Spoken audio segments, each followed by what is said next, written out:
di giugno partiamo con l'edizione straordinaria, il consueto spazio di informazioni che vi dedichiamo. Saremo insieme fino alle 14:30 e anche per questa giornata è prevista una conferenza stampa dell'unità di crisi di Marghera con il presidente Luca Zaia, 12:30 puntuale come sempre. Allora è una giornata particolare, a livello nazionale è stato aperto un vertice con le regioni, il tema è quello della zona bianca, ci sono ancora tante cose da definire, il pass per i bambini, quante persone possono essere sedute al tavolo, soprattutto all'interno di un ristorante. Sapete la polemica, 4 persone sono troppo poche e quindi anche questo deve essere deciso. E poi la giornata è importante perché a partire da questa mezzanotte già il sito delle prenotazioni per i vaccini è andato in tilt perché la campagna si è aperta per gli over 12, quindi tantissimi sono gli adolescenti che si sono prenotati, ma anche i trentenni a cui finalmente appunto è stata data la possibilità di vaccinarsi. Tantissime le prenotazioni, sito in tilt, c'è chi addirittura si è messo la sveglia alle 2 del mattino per poter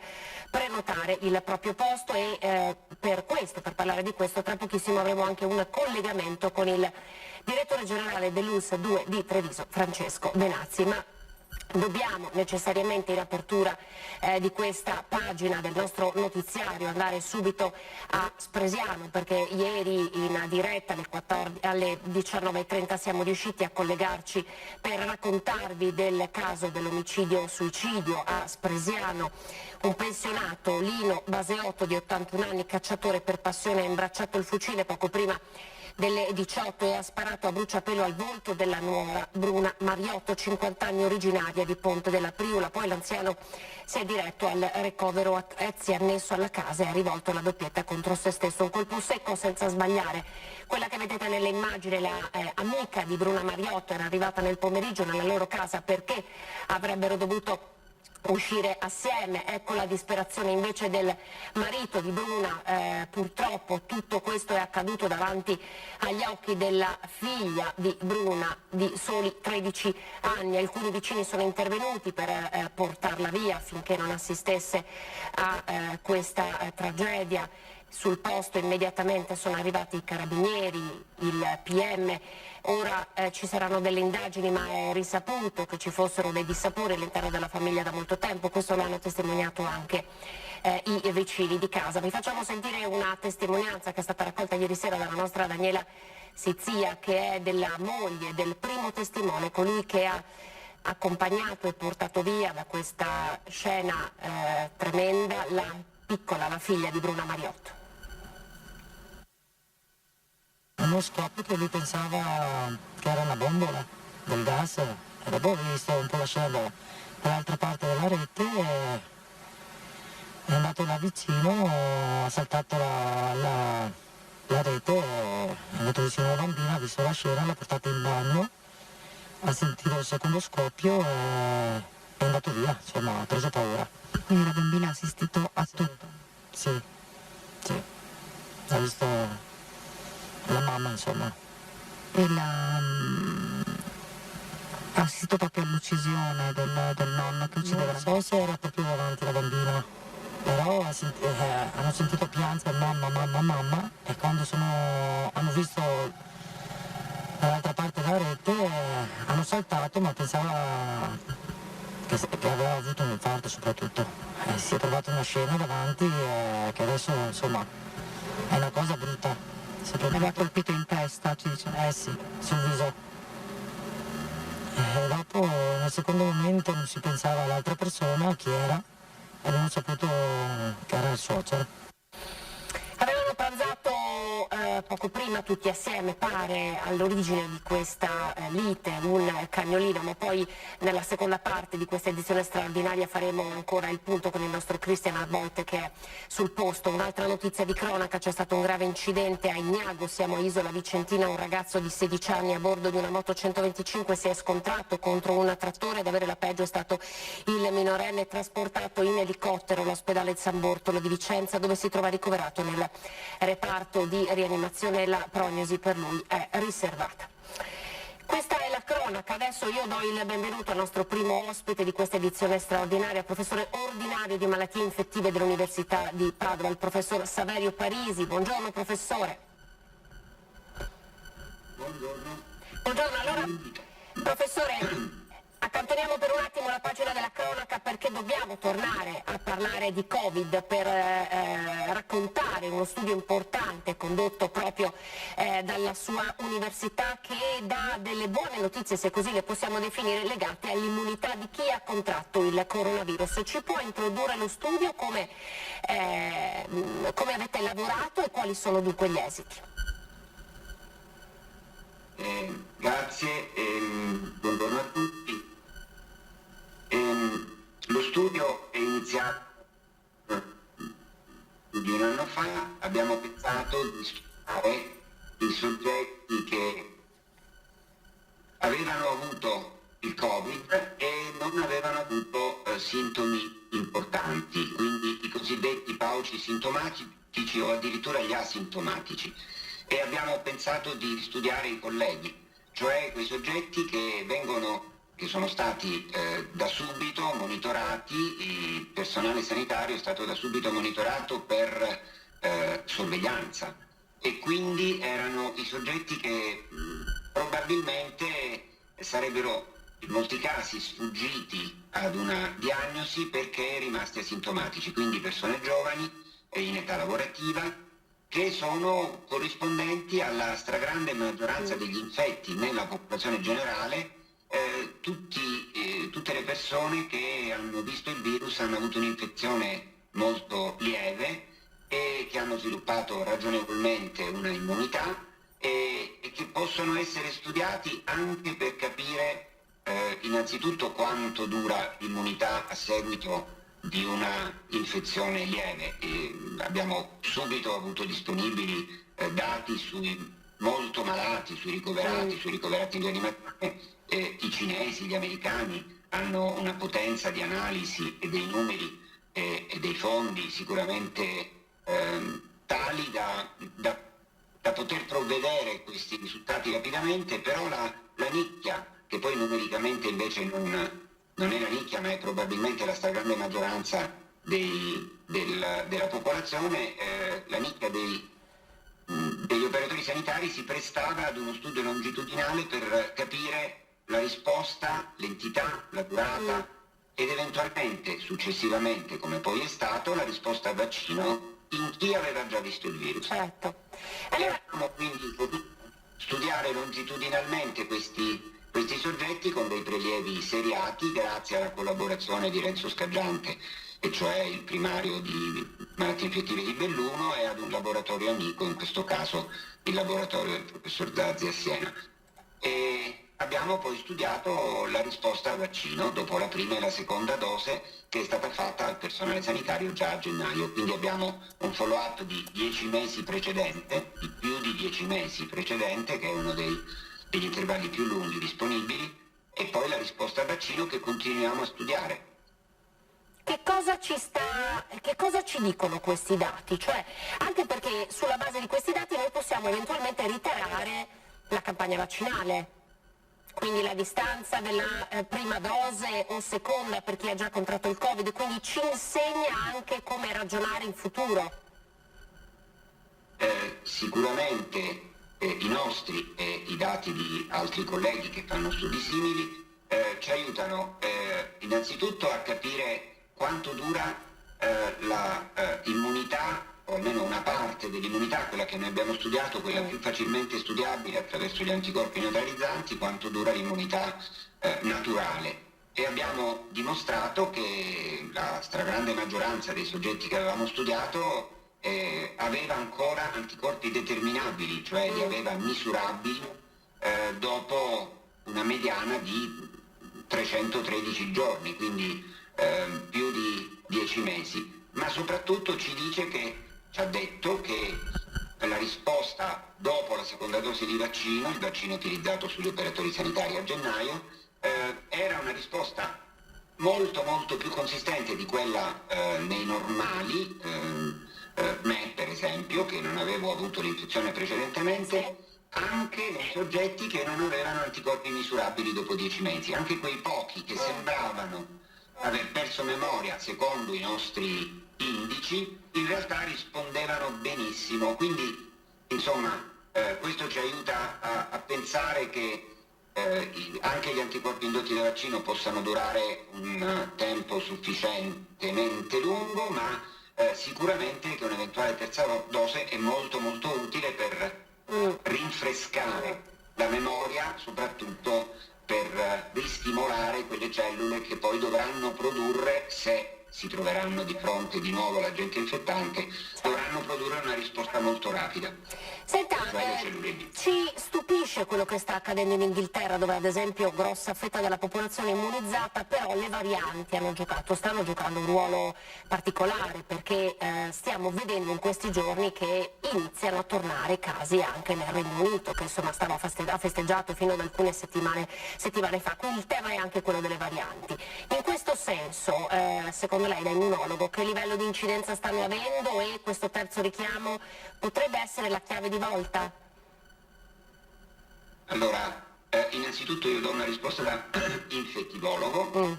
In questo periodo tutti capiscono di tutto, io gradisco spiegare che rispondo per il mio. Il problema delle varianti è un problema molto grosso, che continuerà a esistere finché ci sarà una importante moltiplicazione del virus in ampi strati della popolazione. Da questo punto di vista star sicuri del nostro probabilmente è assolutamente miope, perché in Sud America o in Asia abbiamo miliardi, o in Africa abbiamo miliardi di persone dove il virus può viaggiare abbondantemente, velocemente e generando errori di replicazione che a volte sono errori che poi darwinianamente si perdono perché non sono errori utili al virus, oppure errori che invece trovano quella nicchia per replicarsi in popolazioni vaccinate verso un cugino differente. E questo sta succedendo e può succedere anche in paesi dove la copertura non è totale e dove la copertura è mirata verso virus parecchio diversi. Infatti noi vediamo che la risposta al vaccino è diversa per la variante inglese, è diversa per la sudafricana, potrebbe essere diversa per alcune varianti che sono state osservate negli Stati Uniti, anche la brasiliana per esempio si comporta in maniera molto simile all'inglese, poi gli studi sono ancora pochi e si prestano a qualche interpretazione, però in Inghilterra sembrerebbe che la variante indiana sia entrata soprattutto a carico, sembrerebbe, di soggetti non vaccinati. In ogni caso le varianti saranno un problema che va studiato, in questo senso il fatto che noi sequenziamo poco è un errore terribile e noi sequenziamo poco. Senta professore, lei prima ha parlato di immunità, ma è corretto dire che c'è immunità e immunità? Che ci sono vari livelli di immunità? E certamente sì, perché chi ha visto il virus ha visto il virus anche nelle vie respiratorie, ha conosciuto il virus intero in tutte le sue parti e ha sviluppato anche, oltre che l'immunità umorale, cioè quella misurabile con gli anticorpi. Attenzione, non vorrei scatenare con ciò la corsa a determinare gli anticorpi in laboratorio, in qualunque laboratorio, eccetera. Sono discorsi che vanno fatti in ambito specialistico, è difficile adesso che ogni vaccinato vada a capire, a misurare cosa gli è successo dopo la vaccinazione, bisognerebbe gestire la cosa con molta cautela. E in ogni caso c'è un'immunità poi costituita dalle cellule che devono produrre gli anticorpi dopo stimolo, e quindi queste devono essere pronte e sono quelle che noi ristimoliamo con un'eventuale nuova vaccinazione, ma che abbiamo visto stimolare anche i soggetti che avevano avuto l'infezione. Ci sono dei soggetti che hanno avuto un calo degli anticorpi e una risalita nei mesi successivi perché per esposizioni successive, per esempio i nostri operatori sanitari, hanno rivisto il virus senza fare malattia, hanno comunque avuto un booster naturale.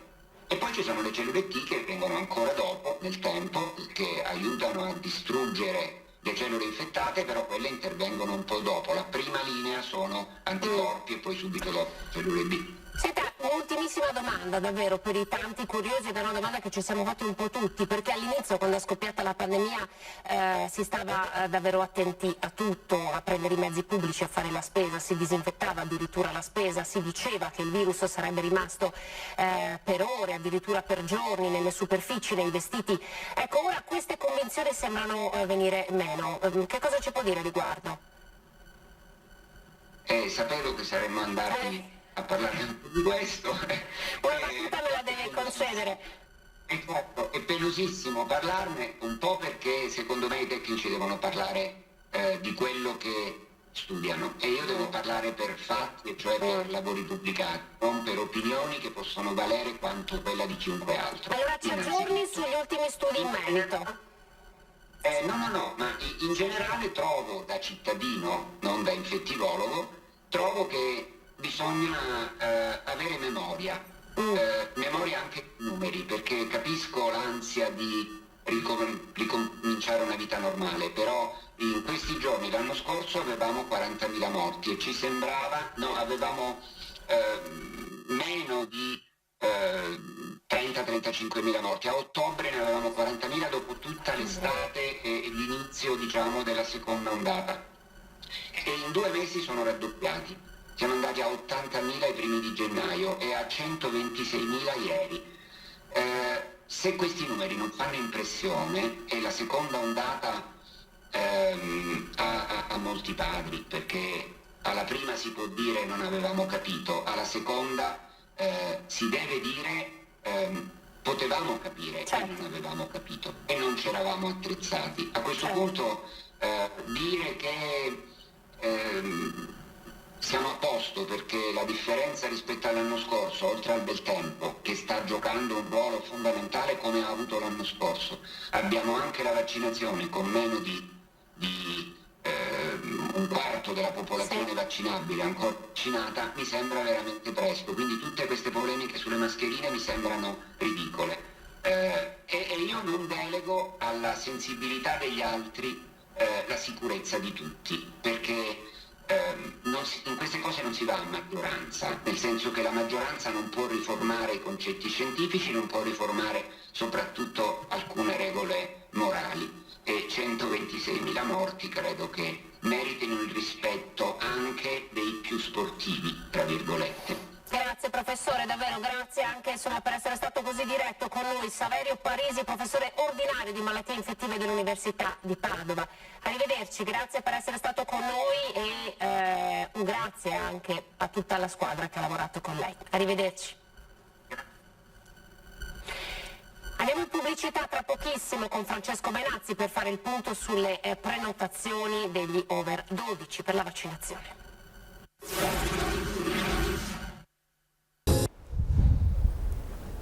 Eccoci, buongiorno, ben ritrovati. Allora do il benvenuto al direttore generale dell'ULSS 2, Francesco Benazzi. Direttore, buongiorno, grazie per essersi collegato. Buongiorno a tutti. Allora, è vero che il sito per le prenotazioni è andato in tilt ora che gli under 40 si possono prenotare, se già ci può dare qualche numero, insomma, di... Sì, è vero, è andato in tilt per una mezz'oretta circa, adesso si è ristabilito, siamo già a 51.000 prenotazioni. Quindi un numero ottimo direi, abbiamo aperto 83.700 slot, cioè possibilità di ovviamente iscriversi fino al 4 di agosto. Chiaramente ci siamo limitati intanto a questi numeri perché queste erano le previsioni di arrivo di vaccini. Sembra che stiano arrivando ulteriori vaccini, allora ovviamente apriremo anche posti in più, perché la nostra, come dicevo e dico sempre, la nostra potenzialità di fuoco va oltre 10.000-12.000 vaccini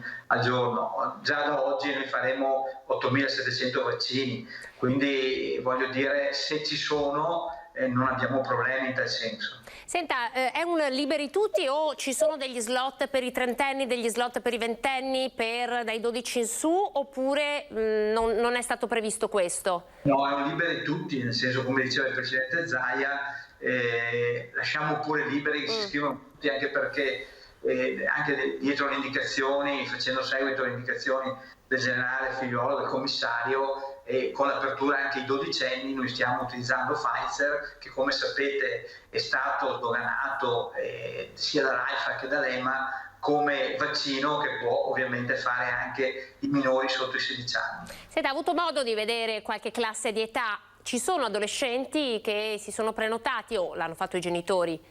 Ci sono già adolescenti ovviamente prenotati tramite i genitori, con un numero anche direi abbastanza consistente, tenendo conto siamo oltre i 3.000 per adesso, quindi non è male. Io credo che molti di questi si prenoteranno anche tenendo conto che apriamo i centri estivi, per cui molti ragazzi che dovranno andare ai centri estivi immagino vorranno essere vaccinati.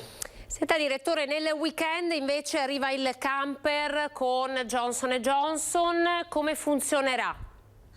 Allora Johnson & Johnson, noi arriviamo nelle piazze, io sabato mattina insieme ai miei collaboratori dalle 8 fino alle 1 a Treviso, Piazza Duomo, poi sarà Montebelluna, Castelfranco, Vittorio Veneto, Conegliano e Oderzo, altre piazze dove ci saranno altri miei colleghi delle direzioni mediche, perché ci siamo proprio, la direzione si è messa a disposizione perché lasciamo aperti comunque gli altri centri vaccinali, perché il target che abbiamo anche sabato e domenica è di oltre 8.000 vaccinazioni, quindi è chiaro che il camper è un qualcosa in più che cerchiamo di fare noi, lasciando ai nostri colleghi la possibilità di lavorare all'interno dei centri. Quindi andremo a vaccinare over 60 e tutte persone, quindi unica vaccinazione con copertura unica, senza bisogno di fare la seconda dose, e poi anche qualche altra persona che magari con una dichiarazione perché il suo medico decide che può fare un'unica dose, magari riusciamo a farla. Comunque il target sono gli over 60. Senta, Gimbe ha pubblicato uno studio, dice che in 3 settimane i tamponi sono crollati del 34%. È vero? Quanti ne state facendo? Noi stiamo facendo ancora abbastanza tamponi, devo dire, per la popolazione che si presenta nei centri, quando siamo intorno ai 1500 al giorno. Tenga conto però che molti ne fanno le farmacie e quindi la gente va anche direttamente in farmacia a farlo. E dopo noi continuiamo comunque a fare l'opera molto importante nei settori tra virgolette a rischio, cioè stiamo facendo tamponi chiaramente a tutti gli operatori sanitari con una cadenza ormai generata dal piano di sanità pubblica, e naturalmente a tutte le RSA, i centri servizi, i disabili, i minori eccetera, perché andiamo comunque a valutare e mettere sempre in protezione le persone anche se vaccinate che possono essere più a rischio. Senta, nella Trevigiano quanti sono i reparti Covid free? Cioè stiamo lentamente tornando verso la normalità? Sì, noi abbiamo ovviamente ancora a Treviso in particolare un paziente Covid positivo in semi-intensive in pneumologia, e abbiamo 4-5 pazienti, persone a Vittorio Veneto, che ancora rimane ovviamente finché non chiudiamo ospedale Covid. Però è anche vero che anche a Vittorio Veneto abbiamo ripreso completamente l'attività del sale operatorio, il dottorino sta già operando, adesso partirà la chirurgia e partirà anche l'ortopedia, quindi voglio dire abbiamo creato percorsi differenziati, per cui abbiamo lasciato la parte delle poche stanze occupate isolate in modo tale che l'ospedale possa avere una sua attività. Sono Covid free, lo ricordo ancora, Oderzo, Castelfranco, Montebelluna, Conegliano, e naturalmente fra un giorno o due immagino anche completamente Treviso, che perde anche l'unico paziente rimasto. Senta, l'ultimissima domanda è per gli operatori del turismo. Abbiamo visto ieri una giornata di festa con le code verso il mare. Come siamo messi con i vaccini per gli operatori No, direttore, la devo bloccare perché è arrivato il presidente Zaia, siamo in diretta. Grazie ancora. Grazie a voi, arrivederci. Arrivederci Francesco Benazzi, direttore. Partiamo con i Andiamo subito a Marghera. Molecolari 5.422.000, rapidi 4.851.000.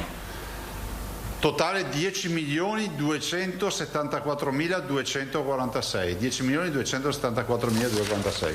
Questo è il lavoro delle donne e gli uomini della sanità, quindi grazie a tutte le squadre del contact tracing, perché se avessimo messo a tavolino un programma per fare 10 milioni di tamponi ci avrebbero messo ci avrebbero mandato in manicomio dicendo che non ricoverati perché avevamo delle idee strane, invece purtroppo siamo riusciti a farli. Positivi nelle ultime 24 ore 63, una decina per provincia, per capirci. Che non è che bisogna fare i salti di gioia, lo dico a tutti quelli che adesso stanno esultando. Esultiamo perché sta calando, perché siamo passati da 6.000 a 63. Però vorrei anche ricordare che il virus c'è, bisogna sempre avere attenzione. Ultime 24 ore, 63 su 9.932 tamponi, 0,63 di incidenze. Positivi dall'inizio sono 423.671. Positivi di oggi, ovviamente le negativizzazioni stanno svuotando il fronte degli isolati, sono 7.700. I ricoverati per Covid in ospedale in questo momento sono una decina per ospedale, sono 68 ospedali in Veneto, quindi sono 611 in totale, meno 3. 611 così suddivisi, 72 in terapia intensiva più 1, 539 nell'area non critica, meno 4. Le terapie intensive in totale in Veneto sono 72 più 351 non Covid, si va a 4,23. Pian piano insomma si sta normalizzando. Totale dei decessi 2 nelle ultime 24 ore. Dimessi 21.791. Allora, nelle ultime 24 ore intanto abbiamo fatto 20.000 vaccini.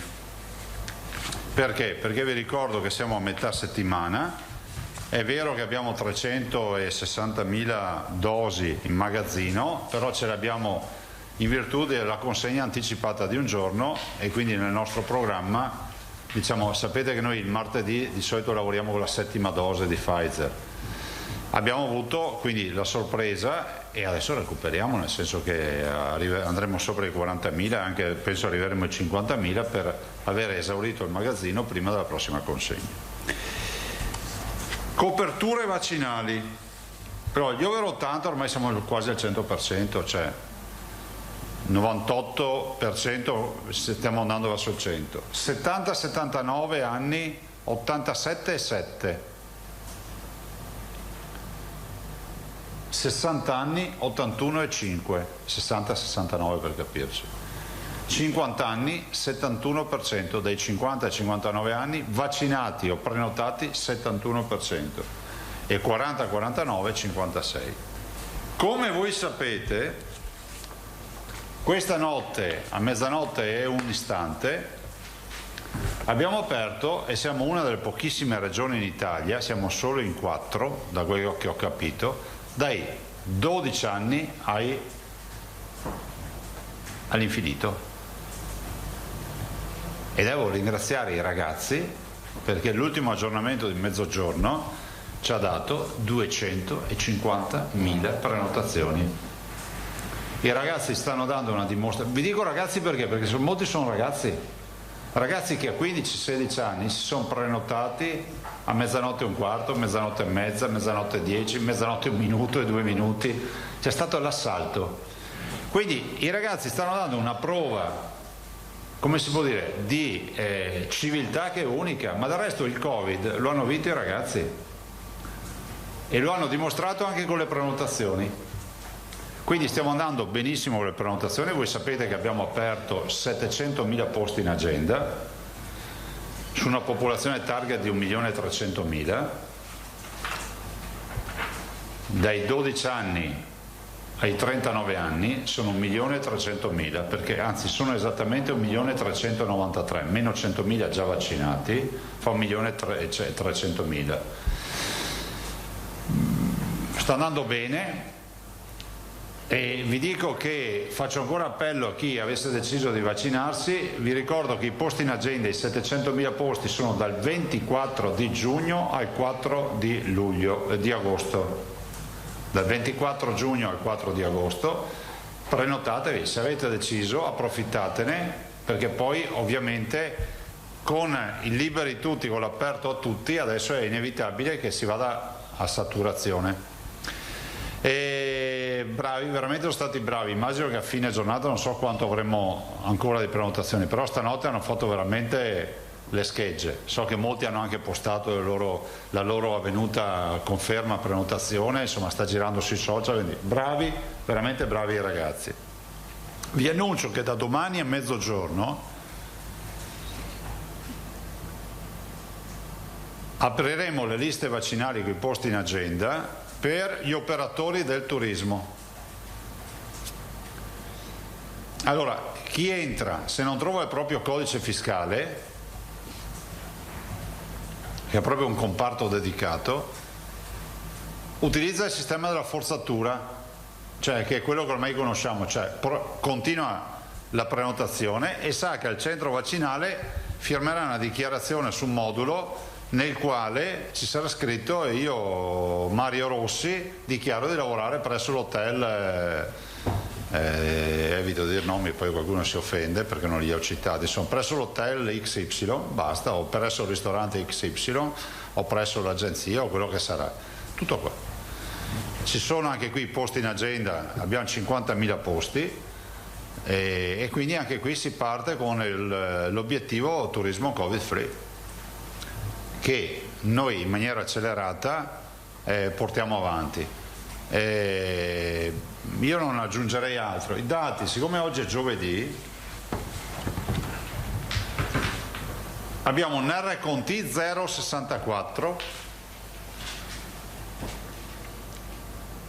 area non critica, area critica 5% di occupazione, ma direi che la bella notizia è che la nostra incidenza è di 19,4 su 100.000 abitanti, cioè siamo pienamente, abbondantemente in zona bianca.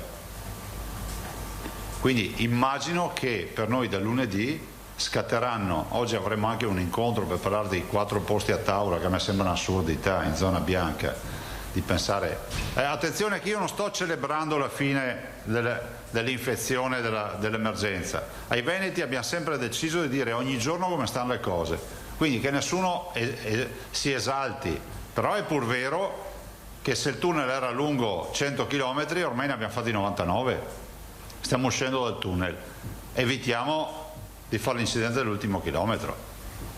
Quindi attenzione agli assembramenti, usate le mascherine, igiene delle mani, però dire che al ristorante si va con massimo 4 persone al tavolo sinceramente mi sembra in questa fase esagerato mettere queste restrizioni, soprattutto nella zona bianca. Detto questo, i cittadini da parte loro, noi cittadini ci dobbiamo mettere tutto il nostro impegno. Se fa caldo e se la temperatura lo sostiene, sei dentro il ristorante, apprezza che ci sia ventilazione e che quindi aprano le finestre. Non basta ma aiuta. Se c'hai la possibilità di decidere tra dentro e fuori, e se fuori non fa tanto freddo, scegli di star fuori. Ma pensare di dire che 4 persone sono troppe a tavola, scusatemi, in una sala che siano 4 o che siano 16 di uno stesso gruppo, è più facile dal punto di vista epidemiologico che ci si infetti con tante estranei che con 16 conviventi o persone che tu frequenti comunemente, o no? Capite che non ha nessun senso. Cioè io posso entrare in una sala di ristorante piena con tavoli da 4, non posso andarci con un gruppo di amici che potrebbe riempire quella sala da ristorante con gli stessi numeri dei tavoli da 4. E tant'è vero che noi governatori qua abbiamo chiesto che ci sia una... Allora, sempre utilizzando il buon senso, e questa non deve diventare una battaglia contro qualcuno, noi le battaglie col Covid non le abbiamo mai volute fare, però è l'occasione di accompagnare. Sentite, abbiamo buttato il cuore oltre l'ostacolo il 26 di aprile. Cioè, è innegabile che ci fossero degli esperti che dicevano che saremmo andati allo schianto, o no? Allora, ci abbiamo creduto il 26 aprile, crediamoci anche adesso. Fra l'altro oggi è una giornata storica, perché vi ricordo che l'anno scorso, il 3 di giugno, si chiudeva definitivamente il tema delle chiusure. E noi abbiamo iniziato l'8 maggio ad aprire pian piano. Dopodiché col 3 giugno abbiamo chiuso, vi ricordate, poi abbiamo iniziato a aprire le spiagge e tutto. Insomma, la situazione rispetto al 3 giugno di allora è molto migliore adesso, sia dal punto di vista di dati, parlo del Veneto, che da un punto di vista di apertura che sono già avvenute. Perché il 3 giugno noi non ancora avevamo il miraggio delle spiagge, invece oggi noi andiamo già in spiaggia, avevamo il miraggio di molte robe. Quindi direi che ci sta tutto. Chiudo ricordando 2 robe che sono venuti. I bambini di Vallonara mi hanno portato per il Covid, ho fatto anche un bel disegno della scuola elementare di Vallonara, mi ha portato un versamento di 62 euro. Vallonara, scuola elementare di Vallonara, che è una frazione di Marostica, Vallonara, e ringrazio i bimbi, perché ci hanno fatto anche il marchio We Love Nonni, no? Noi amiamo i nonni. 62 euro perché? Perché ha messo un euro a testa, quindi grazie, ha messo la paghetta. E eccoli qua, hanno firmato anche tutto il deposito, guardate, ci sono tutti i nomi, quindi ringraziamo i bimbi di Vallonara. Questa la manderemo nella mostra dei disegni che sarà itinerante nelle capoluoghi del Veneto che faremo in autunno, che confermiamo, lo dico ai tanti bimbi che mi scrivono, che mi chiedono, la mostra è confermata e chi non mi ha mandato il disegno lo può portare a mano in mostra che verrà esposto, quindi diventerà, c'è anche, come si può dire, una mostra implementabile. E chi non ha fatto il disegno a casa e vuole essere in mostra, nelle mostre ci sarà modo di disegnare e lasciargli il disegno, sempre tema coronavirus. E poi ci siamo, oggi è il compleanno di Manuela Lanzarin, facciamo gli auguri a Manuela, non una centenaria, e quindi facciamo gli auguri di buon compleanno. Domande, ragazzi? Scusate perché dopo abbiamo anche videoconferenze, quindi se riusciamo a tirare un po' è meglio. Allora partiamo da Angela Pederiva che ha bruciato un secondo Filippo Tosato. Non me rendevo conto e chiedo umilmente scusa. Buongiorno Presidente. Buongiorno. Quando pensa di emanare l'ordinanza per le riaperture di zona bianca? Quando nel rispetto, diciamo, della liturgia di nazionale, nel senso che noi domani abbiamo la classificazione, perché io emanerò quello che si deve emanare. Nel senso già nel fine settimana sì, o sì. Tutto sommato non saranno così grandi novità per cui può arrivare anche lunedì? No, ma la faremo, come si può dire, ormai è una roba già scritta, no? Che si sa. E c'è il tema del coprifuoco che non ci sarà più, io spero non ci siano novità, quindi noi perderemo il coprifuoco. Avremo tutta una serie di... Vediamo anche se la riunione di oggi sortisce qualche altro, come si può dire, novità da mettere in ordinanza, poi via. Però onestamente, per un fatto anche di rispetto istituzionale, aspetterei domani che ci dicano. Poi voi sapete che nuove tecnologie ci permettono di emanare l'ordinanza in tempo reale. Certo. Sapete che fra l'ordinanza abbiamo fatto una roba facsimile che viaggia un po' uguale in tutte le regioni. Ovvio che noi siamo tra i primi che vanno in zona bianca. Rispetto ai temi che erano rimasti in sospeso, allora c'è quello dei tavoli che affrontate oggi in conferenza delle regioni. Mi pare di capire che la proposta dei governatori sia di ammettere le tavolate fino a 8-10, potrebbe essere quello il numero? Sì, guardate, il tema è sempre quello, io porterò questa visione, se la stanza tiene 50 persone, che differenza c'è tra mettere, facciamo 40 persone così non sbagliamo i conti, che differenza c'è nel mettere 10 tavoli da 4 o mettere una tavolata da 40? Se qualcuno me lo spiega. Questa è la ratio, ma dico, indicherete anche un numero? No, a me non risulta. Okay. E poi ma comunque 4 sono pochi se ci pensate, no? Pensate anche a dei genitori che hanno i figli e che hanno, che so, l'uscita con la coppia di amici. Ma diciamo 4 un bambino, 4 adulti e 2 bimbi. Cioè, 4 è veramente una roba che si rischia di avere tutti i tavoli da 2. D'accordo. Gli altri temi che erano rimasti in sospeso erano quelli delle discoteche e delle sagre. Ci sono novità? Lei aveva annunciato che si prendeva del tempo per capire se c'era la possibilità. No, noi vogliamo andare avanti, guardate, adesso non vi nego che stiamo ragionando col mondo delle discoteche. Ne ho parlato anche con l'assessore, con la dottoressa Russo l'altro giorno. Ma le discoteche intanto c'è da dire che si sono sempre rese disponibili per vaccinazioni, per tamponi, per fare progetti sperimentali. Ho visto questa mattina in agenzia che comunque si parla anche nuovamente di locali. Davanti a questa onda di vaccinazioni, spero, dei ragazzi, si possa definitivamente pensare anche di partire alla grande. Adesso noi verosimilmente adesso vedremo anche i dati delle vaccinazioni come andranno, ma i giovani insomma si stanno muovendo alla grande. Perché se il problema è la discoteca, che dopo c'è anche da dire, quelli delle discoteche ti dicono sì, avete avuto 2 ondate con le discoteche chiuse, ci volete spiegare perché avete accusato le discoteche di questo, e hanno ragione da vendere. Comunque ad oggi non pensa di poter già inserirle in ordinanza per lunedì? No, perché c'è il divieto e il decreto non prevede l'apertura, no, perché se ci fosse un'apertura segnata uno può dire non è consentita l'apertura, però stiamo lavorando su questo.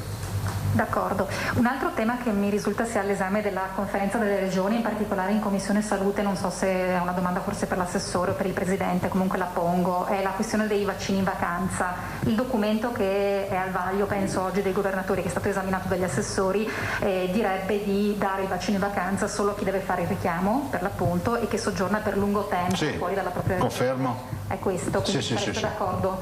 Sì, è il nostro provvedimento questo. Stimate quanto tempo ci deve essere? Però non è ancora autorizzato. Vai. È stato discusso martedì in Commissione Salute, oggi va in conferenza. Le indicazioni sono quelle che dicevi, però non c'è una stima di quante persone potrebbero essere, è difficile conteggiare questa cosa qui. E poi c'era, ma quello era già sottointeso, tutti quelli che arrivano per lavoro, ossia quelli che da fuori regioni vengono perché fanno servizio all'interno di alberghi eccetera, quelli viene fatta eventualmente, se arrivano prima, anche la prima dose, cioè stesso concetto dei non domiciliati ma nel luogo dove lavorano. Sì, c'è da dire che l'appello a tutti è quello di dire programmatevi a casa il vaccino, cioè ovvio, ma uno lo fa di default, non è che va in vacanza a farsi il vaccino, ma se c'è un'emergenza, c'è un'urgenza, la si fa. Ho 2 ultimi flash e chiudo, prometto. Allora, uno era sulla questione delle vaccinazioni agli operatori turistici. Lei ha annunciato l'apertura da domani a mezzogiorno, con quali date poi di si va subito, perché questi sono vaccini che abbiamo accantonato, quindi in agenda che... Ci sono subito da domani 9.000 posti per questi, e poi la settimana prossima altri 10.000 mi pare, e poi abbiamo, insomma, per arrivare fino ai 50. Diciamo che siamo capienti. Però 50.000, insomma, alcuni sono vaccinati, poi non è detto neanche, quindi insomma siamo molto... Vorrei dire una cosa rispetto a questo. Noi stiamo aprendo agende vaccinali che si sovrappongono, stiamo aprendo gli over 12 con 700.000 posti, questi, gli operatori turistici con 50.000, poi vi daremo notizia quando siamo pronti, i centri estivi eccetera, di avere un attimo di pazienza, che poi non passiamo le nostre giornate a sentirci dire che si è imballato il sito, che non ho trovato il giorno che volevo, cioè stiamo dando il colpo di coda finale alle vaccinazioni, perché nel frattempo abbiamo tutti i richiami. Cioè, voglio ricordare che 2 milioni e quanti sono? 2 milioni e 870.000 vaccinazioni hanno alle spalle i richiami poi da fare. Quindi non è che la macchina vaccinale sta andando a spegnimento, sta accelerando di più. Quindi abbiamo 2 milioni di prime dosi, fate un po' voi. Ok, e invece per la vaccinazione dei 12enni e 13enni c'è già il coinvolgimento dei pediatri di libera scelta o sono prenotazioni che competono agli hub e alle farmacie? Allora, noi avevamo già fatto un accordo, se vi ricordate, con i pediatri di libera scelta, che era rivolto ai genitori dei loro assistiti. Adesso faremo un'altra interlocuzione con loro e vediamo un attimo, perché è chiaro che, lo abbiamo detto a più riprese, noi stiamo comunque con loro, con i medici, con le farmacie eccetera, andando avanti su quella che è la programmazione anche futura. Grazie. Prego. Vai Filippo. Tosato. Buongiorno. Buongiorno. Beh, intanto colpisce l'abnegazione dell'assessore Lanzarin, che trascorre il compleanno in questo luogo doloroso, insomma, no? È doloroso. Allegro, no? Ma insomma... Si intende la conferenza stampa? Sì. Beh, al di là delle battute. Dunque, per quanto riguarda l'ordinanza che lei firmerà in vista della zona bianca, non ho capito bene come dire, il valore aggiuntivo di questa ordinanza, nel senso che il passaggio in zona bianca viene già deciso, no? per legge, secondo i parametri. Che cosa dovrà apportare ulteriormente lei? Ma c'è tutta una serie di misure che affronteremo, ma che non sono restrizioni, cioè, sono fondamentalmente, è giusto quello che dici, però è anche altrettanto vero quello che diceva Angela Pederiva, cioè noi l'ordinanza la utilizziamo come, diventa una forma di vademecum, no? Istruzioni per l'uso. Bene metterle nero su bianco in modo tale che uno dice ma adesso devo andare a casa o è veramente sparito il coprifuoco. Siccome entriamo in un'ottica dove si va a sperimentare questa zona bianca per primi e quindi c'è il rischio magari anche di qualche confusione, cioè noi l'ordinanza la facciamo. Però insomma guardate che è un bel obiettivo, arrivare per primi sulla zona bianca non è proprio da tutti i giorni. Certo. Prego? No, dimensioni di regione stavo dicendo, sì. Cioè, prima abbiamo avuto il Molise, il Friuli Venezia Giulia e la Sardegna. Adesso entriamo nel target delle grandi regioni, cioè noi siamo i primi nelle grandi regioni, 5 milioni di abitanti è un'altra roba. Quando è che pensa di fermarla questa ordinanza? Basta fine settimana, ma guardate, consideratela un atto dovuto, cioè che nessuno si inquieti per l'ordinanza.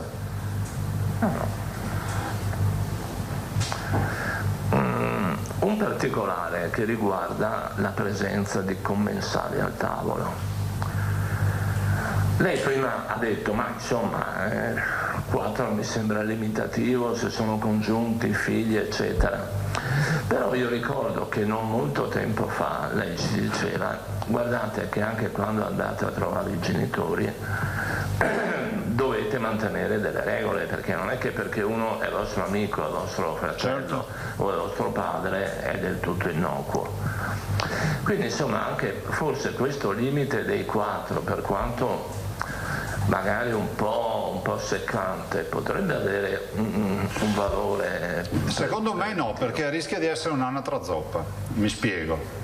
Se tu mi poni il limite a 4, perché dietro, ma non lo sto proponendo, sto dicendo un ragionamento, dietro c'è una fase di Green Pass, cioè ti sei fatto il tampone prima di andare al ristorante, sei vaccinato o hai avuto il Covid, allora uno può dire bene, vuol dire che si fa un ragionamento complessivo, ma che tu mi dica 4 e dica che 4 persone lì non sai nulla, vuol dire che non c'è una base scientifica su quel 4, no? Perché sono 4, potrebbe essere 4 estranei, 4 che si riconoscono fuori nel parcheggio del ristorante e dicono invece che mangiare da soli, perché non ci mettiamo tutti allo stesso tavolo? Capite che non sta in piedi sta roba? Allora, se la tua preoccupazione è quella sanitaria avresti dovuto dire tamponi a tutti, eccetera. La verità è che il 4 è un numero buttato lì così e vedrete che andrà a finire. Però, attenzione, non è che qui io rivedo le mie posizioni. Voglio ricordare che un discorso è che il Presidente della Regione intervenga in una giornata nella quale sei in zona rossa, arancione, gialla, oggi stiamo parlando di zona bianca. Stiamo parlando di incidenza 19,4 su 100.000, cioè considerate che la zona bianca è a 50, cioè se siamo ultra bianca, andiamo verso la trasparente. Cioè, lasciatecelo dire anche un po' di gioia, magari domani sarà un altro giorno come diceva Rossella O'Hara, no? Però intanto godiamoci sta giornata che è una giornata che ha dati buoni. Certo. Un'altra questione, siccome mi pare che la situazione sanitaria epidemiologica volga meglio, insomma sono dati rassicuranti, sono dati che... Per ora sì. Per ora sì, ecco, però prendiamo atto che sono dati davvero molto buoni. L'altro versante grosso di questa disgraziata stagione del Covid è quello economico e sociale. Lei ha un coniglio nel cilindro da tirar fuori al momento opportuno sul fronte del sostegno all'economia? Glielo chiedo, sa perché? Lei ha presentato varie iniziative di sostegno, insomma, però compatibilmente con le risorse, con le possibilità che sono quelle che sono, non sarebbe forse il momento, mi riferisco anche adesso al periodo estate-autunno, il discorso dei licenziamenti che è stato faticosamente prorogato all'autunno, ma insomma prima o poi i nodi verranno al pettine. C'è nel suo radar un intervento un po' strutturale di sostegno? Nei limiti delle sue competenze e delle risorse. Beh, intanto dal cappello tirano fuori lepri, non conigli noi qui in Veneto. Perché comunque siamo sul pezzo, perché comunque una lepre che tiriamo fuori dal cappello è sicuramente rappresentata dal fatto che questa continua ad essere l'unica regione d'Italia dove non si applicano tasse regionali. Che qualcuno dice, vabbè, ma cosa mi cambia? Cambia che non preleviamo 1.179.000.000 di euro all'anno dalle tasche dei veneti. L'altro leprotto è rappresentato dal recovery plan, del PNRR, chiamatelo come volete, insomma dei 209 miliardi. Guardate che l'istanza che io ho presentato, ma che le regioni presentano, di dire che ci debbono essere le regioni, è fondamentale, perché comunque sono risorse che vengono sul territorio e non sono poche. Cioè, mai una regione riuscirebbe a fare un intervento come quello che arriva dal PNRR direttamente sul territorio. Sul fronte dei licenziamenti, io penso che oggi siamo in una situazione di stallo. È condivisibile appieno la preoccupazione di chi ha un posto di lavoro e ha paura di perderlo. Mettete nei panni chi ha impegni familiari, impegni di mutui, insomma deve vivere. Dall'altro è altrettanto vero che abbiamo un sacco di imprese che ci dicono che mancano lavoratori. Penso che la strada sulla quale sta lavorando il Presidente Draghi, di dare le garanzie all'autunno per le categorie, diciamo fra virgolette, più a rischio, e di cominciare ad allentare, per chi, non so, il mondo del turismo è un mondo che rischia di non poter aprire, adesso la estremizzo come concetto, ma noi apriremo, perché mancano molti operatori. I ristoranti hanno perso molti cuochi perché nei 15 mesi di Covid sono andati a fare altri mestieri, perché non avendo nulla di cui vivere magari hanno fatto altro. Gli spettacoli viaggianti, sono molti di questi, io ho trovato che sono andati a fare altre attività, e così per molti altri. Quindi il tema del lavoro è il tema veramente cruciale di questo recovery. Io penso che avremo un nuovo rinascimento in Veneto, di questo sono sicuro. Non faccio parte di quelli che portano nera e parlano sempre di robe negative. Io penso che abbiamo scollinato, abbiamo fatto le fatiche più dure, adesso ci aspetta una crescita del PIL, che ormai è evidente, ci aspetta una ripartenza, e il ruolo nostro è continuare con le vaccinazioni e fare in modo che sto Covid diventi qualcosa di minimale nella nostra società.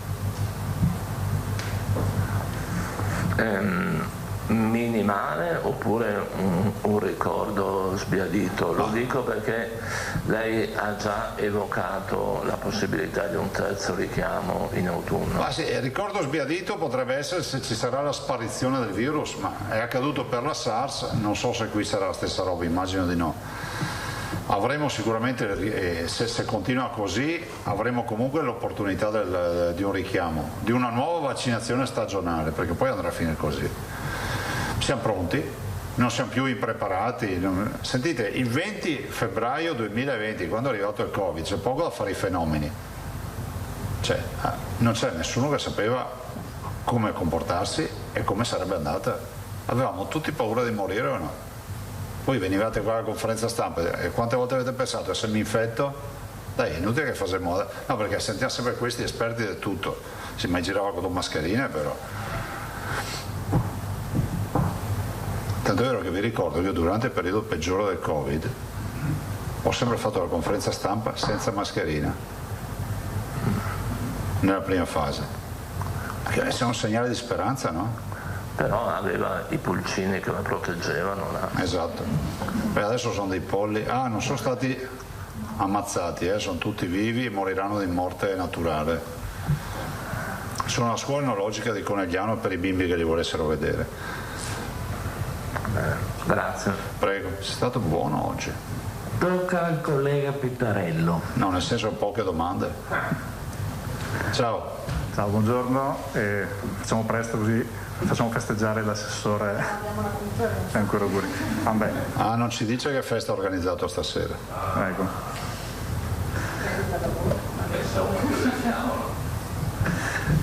Sul coprifuoco, Anche prima accennava al fatto che potrebbero esserci delle sorprese da questo punto di vista. No, non vorrei essermi espresso male, che c'è anche questo rischio. Ho detto non vorrei ci fossero sorprese, perché da qui a lunedì magari qualcuno si inventa di tirare freno a mano. Il coprifuoco ad oggi, a quest'ora, per la zona bianca salta, punto. Quindi vuol dire che da lunedì i veneti non avranno più il coprifuoco. E siamo la prima regione, grande regione italiana, a entrare nella zona bianca. Dal punto di vista delle 4 persone al ristorante, c'è stato ieri sera una nota del Presidente Federica che diceva come sostanzialmente non ci sia stata una sorpreso, prego testualmente. Sì, un fulmine a ciel sereno questo, nessuno aveva sentito. L'interpretazione del governo sul tema sia venuta in maniera autonoma, quindi in questo caso non siano state ascoltate le regioni. Sentite, se la zona bianca è che nel rispetto delle regole si torna a vivere normalmente, non mi pare normale dire che al ristorante può avere solo 4 persone a un tavolo. Capisco se dici guarda, cerca di allargarle di più a tavolo, non so, se dici che invece di stare spalla con spalla avranno 20-30 centimetri, non so, qualcosa, ma dire così, ripeto, ho fatto l'esempio dei 4 rappresentanti che si trovano al parcheggio e dai, mangiamo insieme oggi. Sono 4 totali estranei, non testati, e sono in 4 però. Per cui ho l'impressione che si debba allargare questa storia dei 4 a tavola, che sono troppo pochi. Ultimissima cosa, mascherine invece, non c'è al momento, e quando potrà essere previsto? Ma le toglieremo le mascherine, ci vuole un po' di pazienza. Allora, sinceramente, io ve l'ho già detto, lo dico tutti i giorni, sarà la politica dell'ombrello, la useremo quando serve. L'ombrello si usa quando piove, non quando c'è il sole, pochi lo usano quando c'è il sole, e non lo useremo quando non serve. Finirà che gireremo tranquillamente senza mascherina, poi ognuno, quale sarà il futuro? Ognuno deciderà che se va al supermercato e vede folla, dice ma mi metto la mascherina. Non sorrideremo più, perché uno ha la mascherina, non ci inquieteremo, e vedrete che vedremo molte mascherine negli anni, no? Perché è un fatto culturale ormai, anche di rispetto se volete. Come ci mettiamo i guanti prima di rifornirsi della verdura al supermercato, ecco, ci mettiamo anche la mascherina, che aiuta. Grazie. Prego, se avete finito noi andiamo su. Due domande da lettori. Prego. 2 domande specifiche dai sì. lettori. La prima riguarda un lettore che dice: io ho mio figlio che vive all'estero, è iscritto regolarmente all'AIRE, però il sito prenotazioni dell'ULSS 7 non identifica i dati. Cosa posso fare? Stiamo risolvendo questo problema, perché fa parte della categoria degli AIRE che non sono iscritti all'anagrafe sanitaria veneta, cioè non hanno il numero di tessera sanitario, però stiamo risolvendo con la forzatura anche qui, col sistema di forzare il sistema. Ecco, bene. L'altra domanda, c'è un altro signore che dice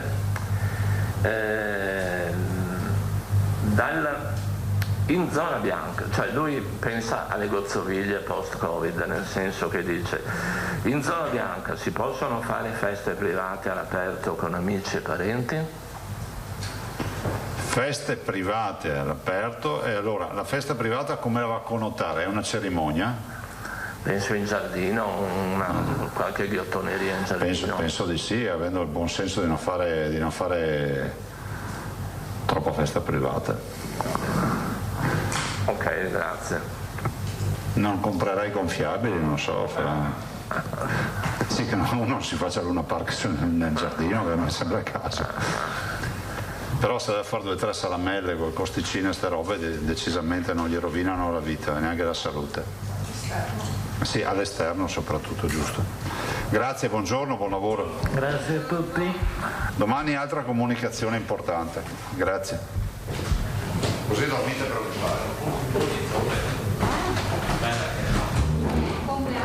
il 13 11.05 di nuovo in studio. Avete sentito molte le comunicazioni che sono arrivate dal Presidente Zaia, 250.000 prenotazioni dalla mezzanotte, quindi dalla scorsa notte, proprio perché gli slot si sono aperti per gli over 12 e il ringraziamento è arrivato proprio da Zaia ai giovani. Hanno vinto loro questa battaglia con il Covid, queste sono state le sue prime parole quando ha annunciato questo boom di prenotazioni.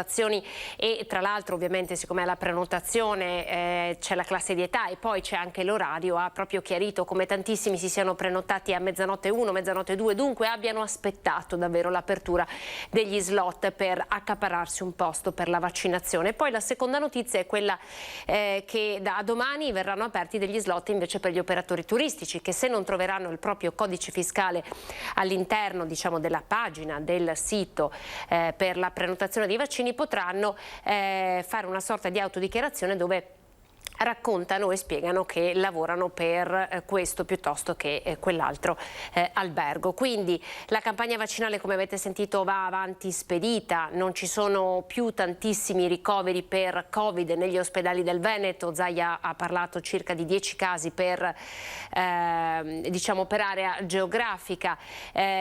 Oggi i contagi nelle ultime 24 ore sono stati soltanto 68, diciamo soltanto ovviamente perché siamo abituati a raccontarvi numeri ben maggiori. Dunque questa è la conferenza stampa, domani ci sarà un'altra novità. Vi ricordo che ora, dopo aver incontrato i giornalisti e dunque anche i telespettatori, Zaia sarà impegnato in un incontro con il governo insieme agli altri presidenti delle regioni per definire quali siano i dettami della zona bianca.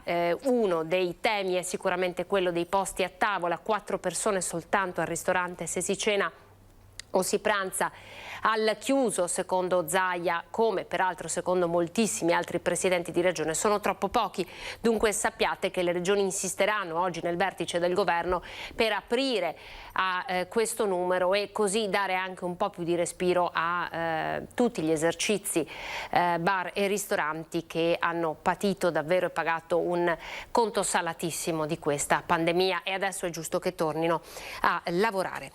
Vi do alcune notizie di cronaca e poi vi facciamo vedere un servizio legato proprio alle prenotazioni dei vaccini con Barbara Sardella, quindi la dirigente dell'ufficio scolastico provinciale, il presidente della provincia di Treviso Stefano Marcon, che parlano di vaccini ai giovani. Ma intanto alcune notizie di cronaca. I vigili del fuoco di Verona sono impegnati per un grosso incendio divampato nel tardo pomeriggio di ieri in una fienile a Minerbe. Sono circa 2000 i quintali di fieno che hanno preso fuoco sul posto. Sono intervenute squadre di distaccamenti di Legnaro e Caldiero, sono state salvate 500 mucche. Altra notizia, il tratto autostradale della A23 tra Udine Sud e Nodo di Palmanova in direzione Nodo è stato chiuso al traffico questa mattina a causa di un flusso di traffico intenso che ha portato a congestioni, in particolare all'altezza del Nodo di Palmanova. Dunque gli automobilisti sono di nuovo in macchina, si torna a viaggiare, quindi è stato chiuso il tratto della A27. Vi facciamo vedere il servizio vaccini Sardella Marcon per raccontarvi e farvi ascoltare anche l'appello che arriva dal mondo delle istituzioni e dal mondo della scuola, proprio perché si possa tornare a frequentare le lezioni in tutta sicurezza a partire da settembre.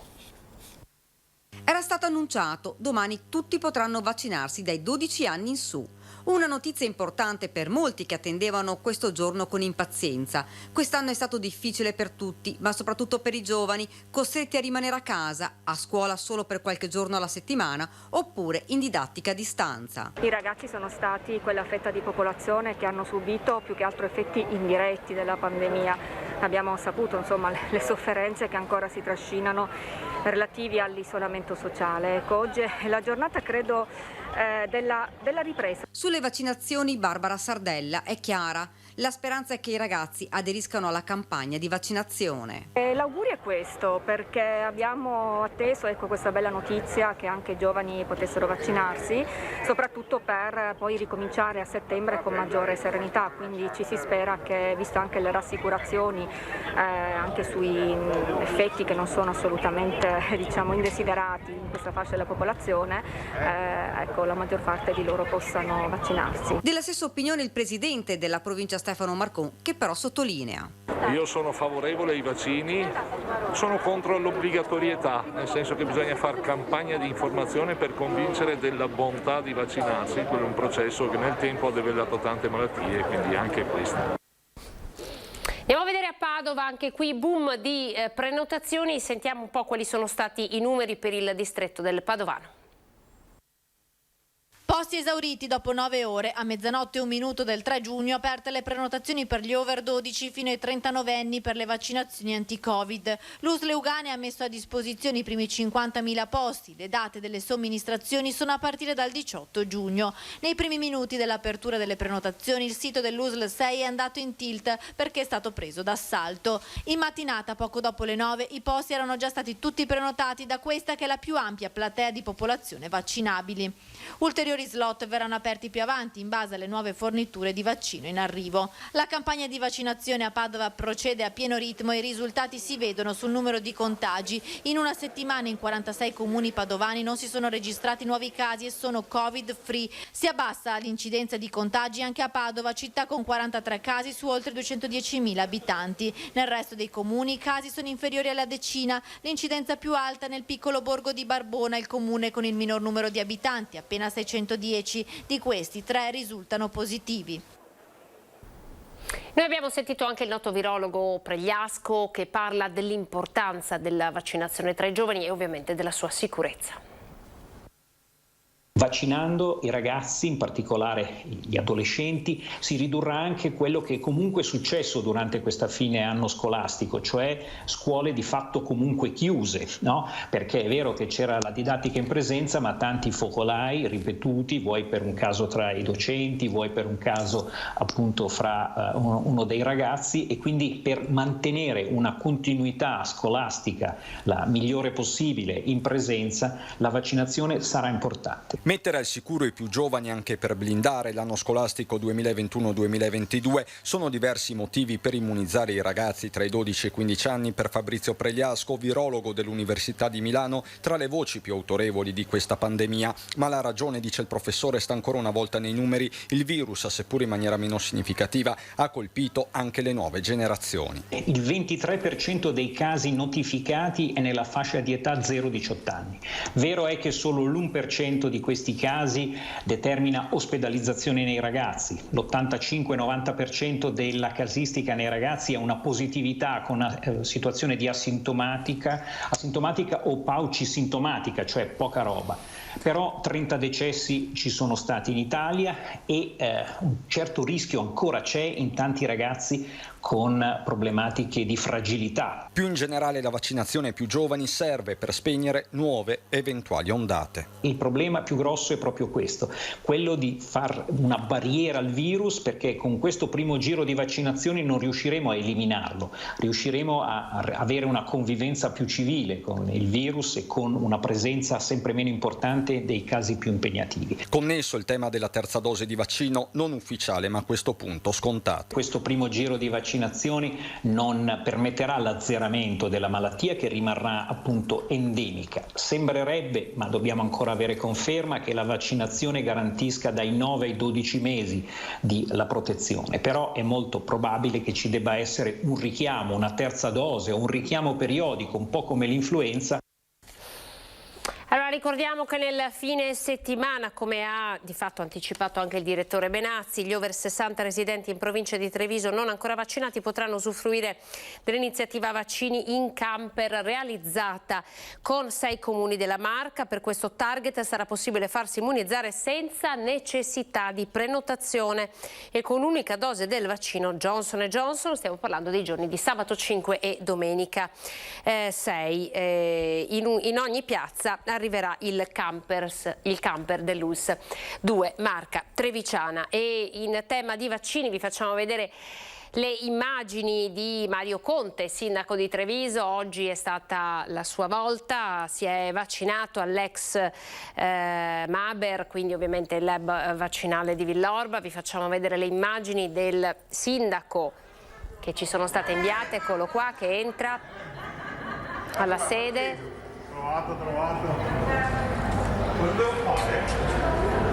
Devo fare il giro.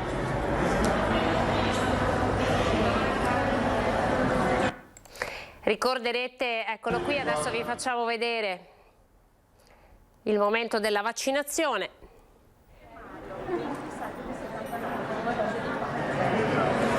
Insomma, ha aspettato il suo turno, ovviamente come tanti altri l'aveva sempre detto che non avrebbe, in virtù insomma della sua carica, scavalcato nessuno. Vaccinato dunque anche Mario Conte, sindaco di Treviso. Allora, zona bianca, di zona bianca ha parlato anche il presidente Luca Zaia, perché i dati del Veneto sono ufficialmente da zona bianca, quindi con tutta probabilità la nostra regione a partire da lunedì prossimo, quindi dal 7 di giugno, sarà in zona bianca. Per definire quello che succederà e anche fare un po' di chiarezza, probabilmente verrà emanata un'ordinanza. Andiamo a Padova per sentire le interviste che hanno raccolto i colleghi padovani proprio su questo tema. Pensate del ritorno in zona bianca del lunedì prossimo? Ma speriamo veramente che sia vero. Speriamo sia vero. Ci vuole assolutamente, perché non ne possiamo più, insomma, di tutte queste restrizioni che magari sono state necessarie, però insomma, sembrerebbe che la situazione sta migliorando. Finalmente non abbiamo fatto niente di male per meritarci di stare in zona rossa.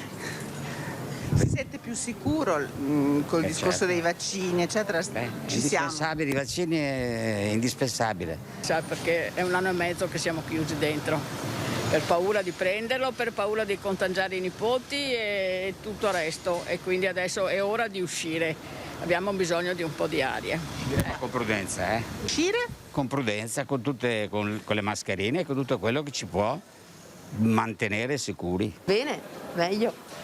Sono felice, insomma, se i dati dicono che si può andare in zona bianca, bene.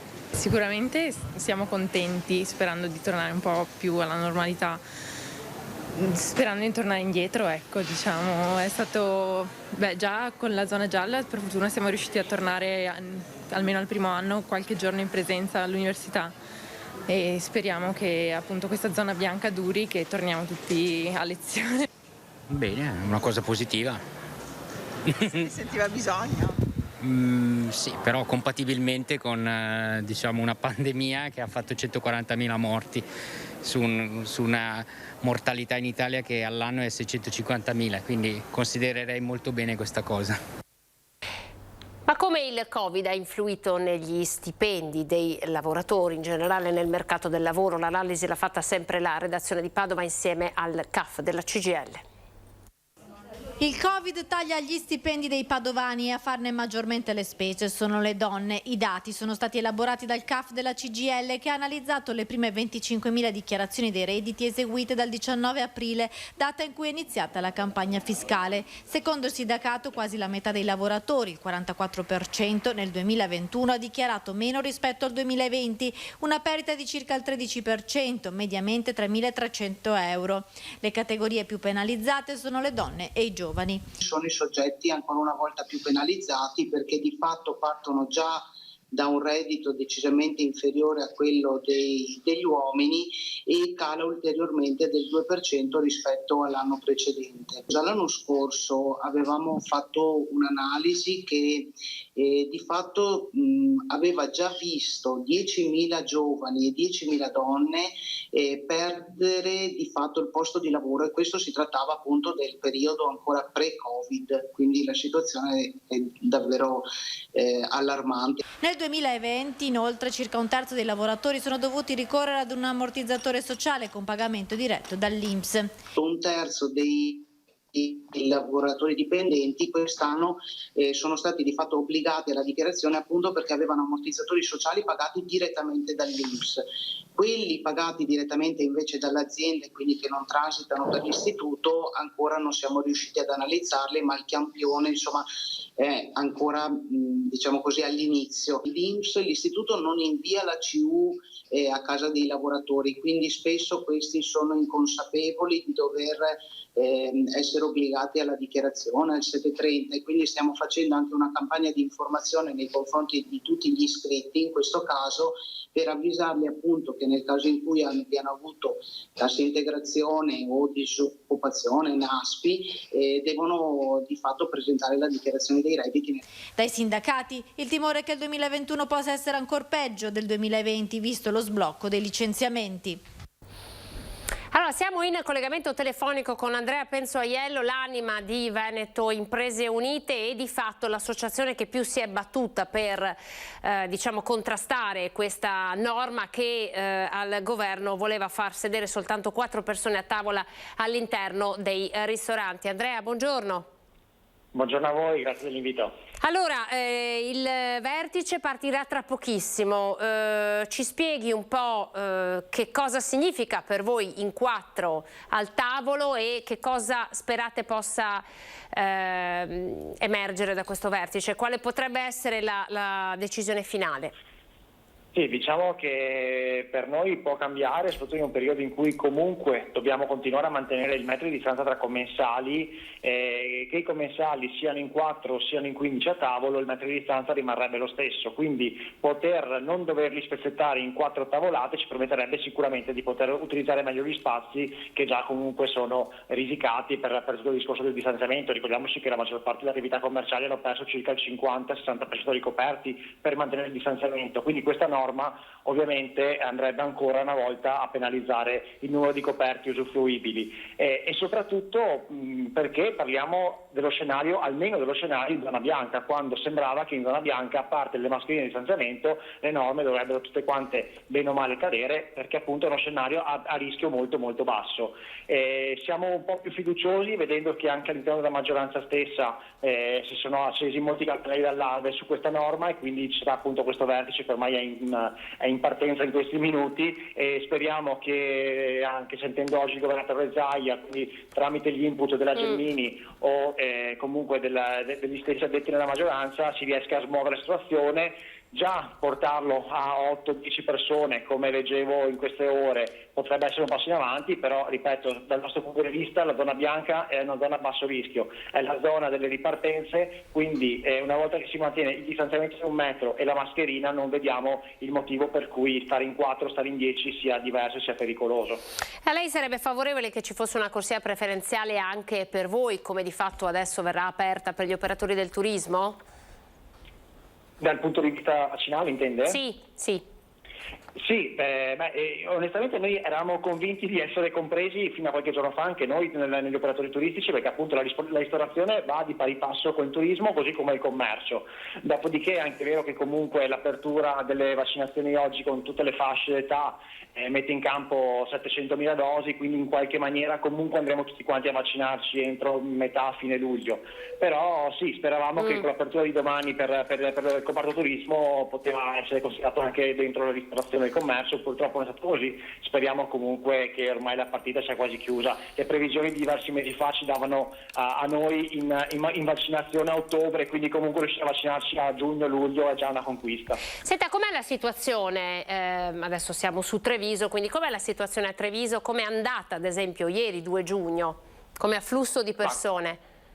Ieri, nonostante si continuasse a leggere e a sentire notizie riguardanti i lidi presi d'assalto, anche la città è stata comunque popolata, l'afflusso è stato importante e si iniziano a vedere anche i primi turisti italiani, ma anche qualcuno di straniero. Quindi un primo feedback positivo c'è stato assolutamente, complice anche il bel tempo e le belle giornate. Sia in Restera, sia in centro storico, ma anche i ristoranti, quelli un po' fuori, un po' in periferia, hanno avuto comunque le prenotazioni arrivate arrivare. Di conseguenza siamo fiduciosi per l'estate che sta cominciando. La cosa bella per noi, la cosa più importante è che, come parlavo proprio ieri mattina con il sindaco di Treviso, questo maggio, questo giugno stiamo vedendo molta più responsabilità da parte dei clienti, che invece l'anno scorso dovevamo un po' più tenere d'occhio, bacchettare anche in un certo momento, sempre comunque col sorriso sulle labbra. Invece con questa ripartenza li vediamo molto più consapevoli di quello che si può e quello che non si può fare, e anche cercano di tutelare anche loro di più la salute pubblica, e quindi rispettano le norme soli, senza bisogno di qualcuno che li guidi. Questa cosa è positiva perché ci fa ben sperare poi anche per l'andamento dell'estate, che comunque è il momento più critico dell'anno, in previsione poi di settembre-ottobre, per scongiurare nuove chiusure. In ultima battuta c'è una vittoria anche vostra legata alle tariffe dei rifiuti, se non sbaglio, quindi le tariffe dei rifiuti dei locali, ci sono degli sconti, è corretto? Esattamente, dopo più di 3 mesi di richieste, di minacce, tra virgolette, per quanto riguarda manifestazioni o picchetti, siamo riusciti finalmente, dopo aver presentato 2 settimane fa un elenco di richieste, secondo noi del tutto possibili e realizzabili, non chiedevamo la luna, un elenco di richieste appunto presentata ai 49 sindaci che fanno parte del bacino Friula, oltre al dottor Asera, che è il direttore generale di Contarina. Nell'ultimo consiglio della settimana scorsa il Consiglio Friuli appunto ha approvato quasi tutte quante le nuove richieste, quindi tutte le attività che hanno avuto delle limitazioni, non più finalmente solo chiusure complete, ma anche limitazioni di orario, che era una delle cose che chiedevamo principalmente nel 2020 e nel 2021, potranno avere per tutto il 2021 una scontistica almeno del 30% sulla quota fissa, poi ogni comune può integrarla con ulteriori scontistiche, e finalmente è prevista anche per tutto il 2021 la rateizzazione di tutte le fatture del 2020 e del 2021 senza aggiunta di oneri, interessi o altro. L'unica condizione sine qua non ovviamente è che le fatture pre-Covid fossero saldate regolarmente. Quindi diciamo che ci sono venuti un po' incontro, ci hanno finalmente ascoltato, speravamo di non doverci mettere 4 mesi perché erano richieste, ripeto, ragionevoli, e l'hanno dimostrato anche loro accogliendole in finale, però l'importante è che sia finita e che adesso si possa lavorare con un po' più di serenità. Grazie, ve lo auguriamo davvero. Andrea Penzoaiello, Veneto Imprese Unite, grazie, buona continuazione. Grazie, so che insomma sei nel suo locale, quindi la lasciamo lavorare. Arrivederci. Andiamo a vedere le previsioni del tempo, poi in pubblicità, e al ritorno ci collegheremo con il presidente della provincia di Padova, Fabio Bui, per parlare di Pedemontane, dell'impatto di questa arteria, di questa grande infrastruttura anche per il territorio del Padovano. Tra poco.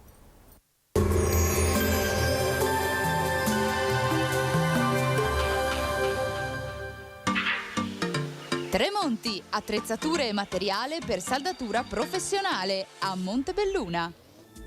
Benvenuti al meteo. Anticiclone africano in rinforzo e caldo sull'Italia, ma questa prima ondata estiva sarà destinata a durare solo qualche giorno, perché a seguire potrebbero irrompere correnti più fresche. Vediamo dunque insieme il dettaglio. Sul Veneto tanto sole ovunque, il cielo si presenterà sereno o al massimo poco nuvoloso. In serata non si escludono gli ormai consueti acquazzoni sulle zone montane. Vediamo anche le temperature che, come detto, saranno in aumento. Il clima sarà caldo, minime tra 11 e 15 gradi. Per quanto riguarda invece le massime, la colonnina di mercurio arriverà a segnare i 28 gradi. Ci spostiamo ora sul Friuli Venezia Giulia, sarà soleggiato anche qui, cielo sereno o velato su tutti i settori della regione. Temperature minime tra 12 e 14 gradi, massime sui 23-26 gradi all'incirca. Infine uno sguardo alla situazione del Trentino Alto Adige. Inizialmente avremo un ampio soleggiamento, col passare delle ore qualche temporale a carattere sparso. Temperature minime intorno agli 11-12 gradi, massime infine sui 27 gradi. Dal meteo di Antena 3 per ora è tutto, grazie per l'attenzione e arrivederci.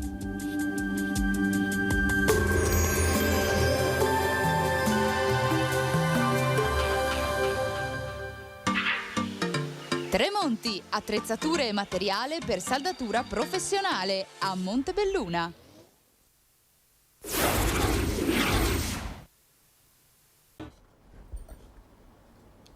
Eccoci, buongiorno, ben ritrovati, diretta straordinaria di Antenna 3. Abbiamo seguito insieme la conferenza stampa del Presidente Zaia, il punto sui vaccini con questo sito che di fatto già questa notte è andato in tilt per le tantissime prenotazioni dei giovani. Abbiamo parlato poi di immunità con l'intervento del professor Saverio Parisi, il punto sui vaccini anche nel Trevigiano con Francesco Benazzi. Ora riapriamo la pagina della cronaca e ci colleghiamo subito con il nostro Cristian Arboite che da questa mattina è a Spresiano. Ricordo il caso dell'omicidio-suicidio di ieri nel tardo pomeriggio. Le vittime sono Lino Baseotto di 81 anni, Bruna Mariotto di 50. L'uomo pensionato, suocero, ha ucciso la nuora con un colpo di fucile e poi si è tolto la vita. Cristian, buongiorno. Sì, buongiorno Anna, buongiorno a te e ai telespettatori di Antenna 3. Spresiano ovviamente è una comunità sotto shock per le dinamiche di una tragedia davvero assurda. Abbiamo parlato con diversi vicini di casa e conoscenti della famiglia Baseotto e sono tutti increduli. Da anni c'erano dei litigi, ma erano litigi tutto sommato per futili motivi. Sembra confermata la strada del litigio a causa del cane di Bruna Mariotto, un chihuahua.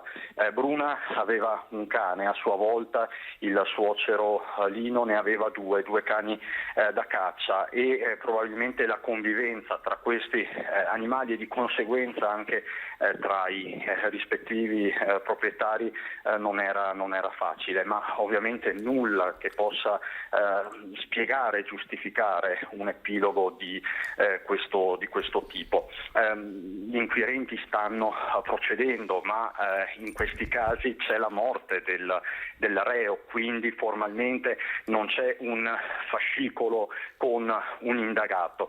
Diciamo che si stanno ultimando le ritualità del caso, è brutto da dire ma è così, ci sono delle ispezioni cadaveriche in corso, difficilmente si farà l'autopsia, anche perché, come dicevo, sulla dinamica non ci sono dubbi. Il colpo è stato esploso in pieno volto, la donna era irriconoscibile. Quello che è peggio, ed è forse il particolare più drammatico, tragico di tutta la vicenda, è che tutto si è consumato sotto gli occhi impotenti della figlia dodicenne di Bruna e del marito Claudio, figlio di Lino Baseotto. Claudio e la piccola che sono in una località protetta, non sappiamo dove, sappiamo però che sono con il fratello di Bruna, con il fratello Denis, che ieri è accorso sul posto, e in una località del Trevigiano. Poco fa ho parlato con il fratello, con Denis, è stato disponibilissimo ma ha detto preferisco rimanere in silenzio, devo rimanere in silenzio per mia sorella, per mia nipote, per mio cognato. La situazione è difficile e appunto ci ha salutato dicendo devo ritornare a far da mangiare, sto facendo da mangiare a mia nipote e mio cognato. Quindi puoi immaginare una situazione assolutamente assurda. Cosa ti posso dire per il resto? Che tra i vicini c'è incredulità, il paese è sotto shock perché era una famiglia molto nota, molto ben voluta. Bruna viene ricordata come una persona estremamente solare. Ieri a mezzogiorno era in una casa poco distante con il marito e alcuni amici. C'era una grigliata nel giorno di festa del 2 giugno, una grigliata ovviamente in un clima molto rilassato. Poi Bruna è andata verso casa, doveva probabilmente stendere la biancheria e qui l'alterco con il suocero e appunto la dinamica che abbiamo raccontato. anche l'amica intima, la migliore amica di Bruna non ha voluto dirci nulla, è stata molto gentile, ma tra le lacrime ci dice non me la sento, non è ancora arrivato il momento. Questi sono i fotogrammi, chiamiamoli così, Anna, che ti posso raccontare per il momento da una spresiano che rimane sconvolta. Preferisce rimanere in silenzio in questo momento anche il sindaco Marco Della Pietra, che tra l'altro vive poco distante dalla famiglia Baseotto, quindi oggi è il giorno del lutto, è il giorno del silenzio e della incredulità collettiva. Per il momento, Anna, ti restituirei la linea da Spresiano. Cristian, grazie. Abbiamo visto la foto di Bruna, abbiamo visto la disperazione dell'amica di Bruna, poi nelle immagini anche, non so se avete potuto notare, l'arma del delitto, questo fucile da caccia utilizzato da Lino Baseotto, il silenzio del sindaco Marco Della Pietra che vale molto più di tante parole. Ovviamente questa sera vi faremo vedere le immagini e le interviste raccolte da Cristian Arboit. Grazie Cristian, buon lavoro. Lasciamo da parte per un attimo ora la pagina della cronaca, perché voglio dare il benvenuto a Fabio Bui, presidente della provincia di Padova. Buongiorno Presidente. Buongiorno a lei e a tutti i telespettatori. Allora, grazie per questo collegamento, perché la settimana scorsa abbiamo seguito in diretta l'inaugurazione di questi 35 km Bassano-Montebelluna, la Pedemontana, la superstrada tanto attesa soprattutto dal mondo produttivo del territorio. La domanda ora è questa, e se la sono fatta molte categorie economiche del padovano: che cosa accade ad un territorio come Padova, una grande potenza economica? Potrebbe la Pedemontana togliere o cambiare lo sviluppo economico del territorio, e che cosa si può fare? È possibile pensare ad un collegamento? Voi che cosa immaginate? Lei che cosa immagina? Guardi, si chiama Pedemontana Veneta, quindi è quella che deve collegare tutte le città del Veneto. Se Padova non ha il collegamento con la Pedemontana, vuol dire penalizzare un territorio, e quindi io da mesi sto rilanciando il tema collegamento di Padova centrale geograficamente ed economicamente nel Veneto, con quell'asse viario straordinario, economicamente straordinario per lo sviluppo economico questo territorio, poi ai mercati anche europei. Abbiamo bisogno del collegamento tramite la 308, che è la statale del Santo, che oggi si interrompe a Castelfranco, ma che è nata vecchia e quindi ha bisogno subito, oltre che di una manutenzione immediata, anche del raddoppio, e quindi poi col collegamento fino all'intersezione di Loria. Ma abbiamo bisogno in un secondo momento del collegamento tramite la Valsugana, anch'essa oggi è completamente insufficiente rispetto alle richieste delle 119.000 imprese padovane che ce lo stanno chiedendo. 119.000 imprese che escono dal periodo Covid e si hanno retto perché hanno capacità di guardare ai mercati europei, ai mercati mondiali, ma per reggere nella competitività hanno bisogno di servizi, hanno bisogno di infrastrutture. Quindi oggi prioritario è il collegamento di Padova tramite i due corridoi viari 308 e statale 47. Ma sono progetti, Bui, sono progetti che sono nelle sue parole, nelle speranze degli imprenditori, o c'è qualcosa sulla carta? Guardi, sulla carta oggi non c'è ancora un progetto definitivo. Tutti sono d'accordo. Guardi, io vedo adesso un grande rischio per la 308 come per la 47. L'unanimismo, io lo definisco l'unanimismo, tutti d'accordo e non si fa assolutamente niente. Allora dico, siamo anche un po' meno d'accordo sulle cose, ma facciamole le cose. Certo. Non possiamo dirci tutti d'accordo per poi non far niente. In capo alla regione c'è questo tema della viabilità. Io come provincia mi sono anche spesso detto, collaboro anch'io, sono sicuro che collaboreranno anche i comuni nella fase della progettazione. Ma partiamo, non solo parliamo. L'ex presidente Zilio, Camera di Commercio, aveva stanziato tra l'altro all'epoca dei fondi. A chi starebbe il là? Cioè a chi farebbe capo il primo passo per partire con finanziamento, progettazione, proposta in regione, interlocuzione? Cioè qual è l'iter che ci dovremmo aspettare? La regione deve far partire la progettazione. E ci sono già gli studi, quell'importo che aveva messo la Camera di Commercio è per uno studio sui flussi del traffico propedeutico a una progettazione.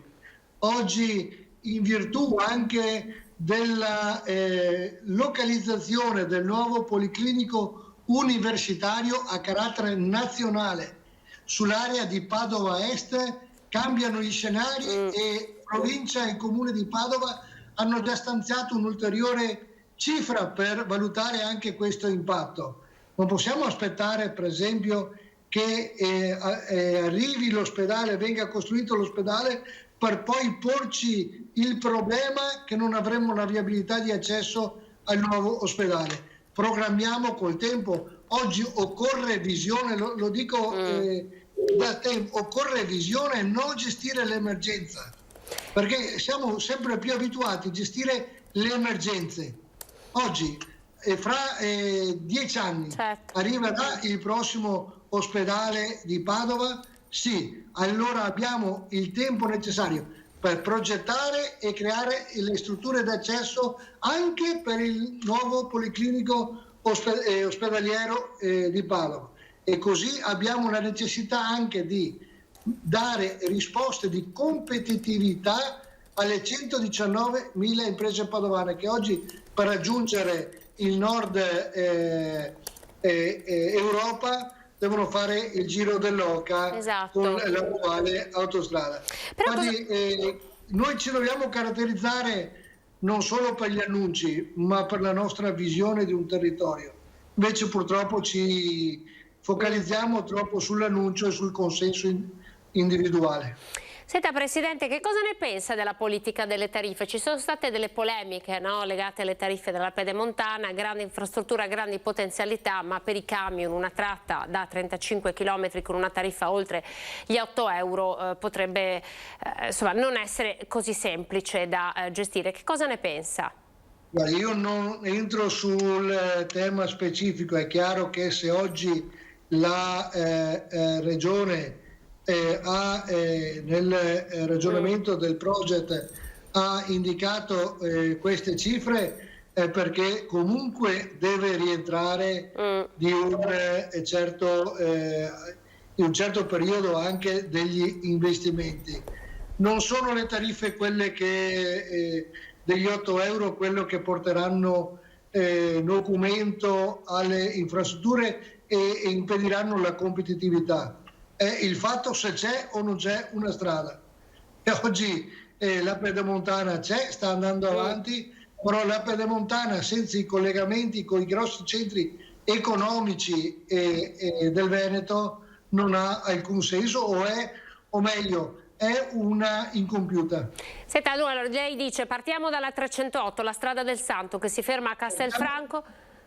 Partiamo dalla 308 perché c'è già un percorso fatto, occorre solo fino a Castelfranco raddoppiarla e poi nel tratto trevigiano mi sembra ci sia già l'accordo dei sindaci su un'ipotesi di tracciato. La 47 che è altrettanto importante deve trovare ancora l'accordo in alcuni tratti dei comuni. Partiamo da quello che si può fare subito, senza escludere l'altra partita.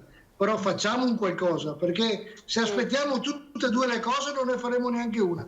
Senta, a proposito di partite, Presidente, lei da sempre tra i primi in Veneto è stato molto attivo nell'invitare la popolazione alla vaccinazione. Oggi è la grande giornata in cui si apre agli adolescenti, di fatto. Vuole rinnovare questo appello anche perché, insomma, voi avete anche la responsabilità degli edifici scolastici e la scuola a settembre deve ripartire in sicurezza. La scuola deve ripartire in sicurezza, il territorio deve ripartire in sicurezza, le relazioni devono stare in sicurezza, anche le relazioni dei giovani che in questo periodo hanno subito le restrizioni. Vediamo in questi giorni anche di caldo quanto sia difficile mantenere gli assembramenti che si sviluppano necessariamente in tutte le città.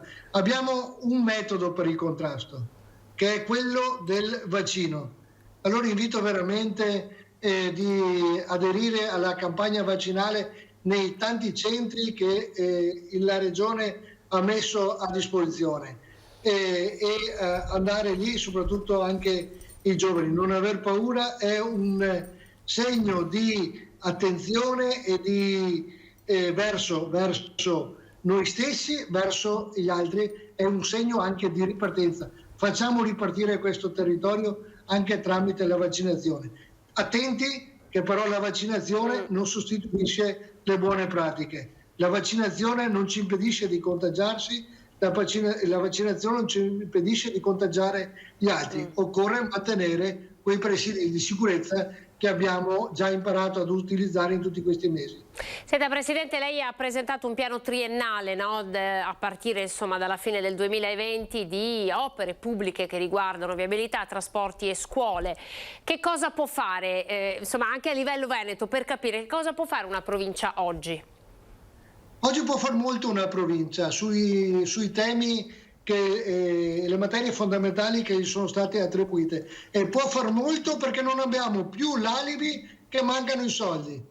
Oggi il governo ha rimesso al centro i finanziamenti per le province. Guardi, io ho entro il 2026 circa 40 milioni di euro da poter spendere per le scuole, per il adattamento di tutte le scuole superiori. Ho quasi 60 istituti superiori, ma abbiamo milioni di euro, qualche milione di euro anche per i ponti, abbiamo per la viabilità in generale.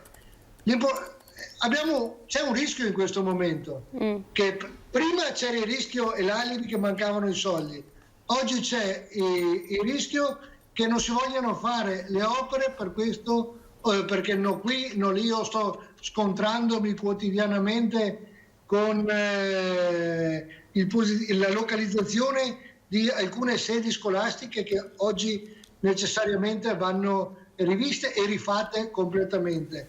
Allora no qua perché creano traffico, no là perché la zona ci sono gli alberi, no dall'altra parte perché non ci sono i servizi. Io ho sentito tanti no, ma vorrei anche sapere, vorrei conoscere una proposta per dirmi dove utilizzare questi 40 milioni di euro. Con i no si perde tutto, ed oggi questo governo per la prima volta dice: ti do i soldi, però li spendi in questo modo entro questo tempo, non sono soldi indeterminati. E qui la burocrazia non c'entra niente, Presidente, sono soldi che arrivano e vanno spesi.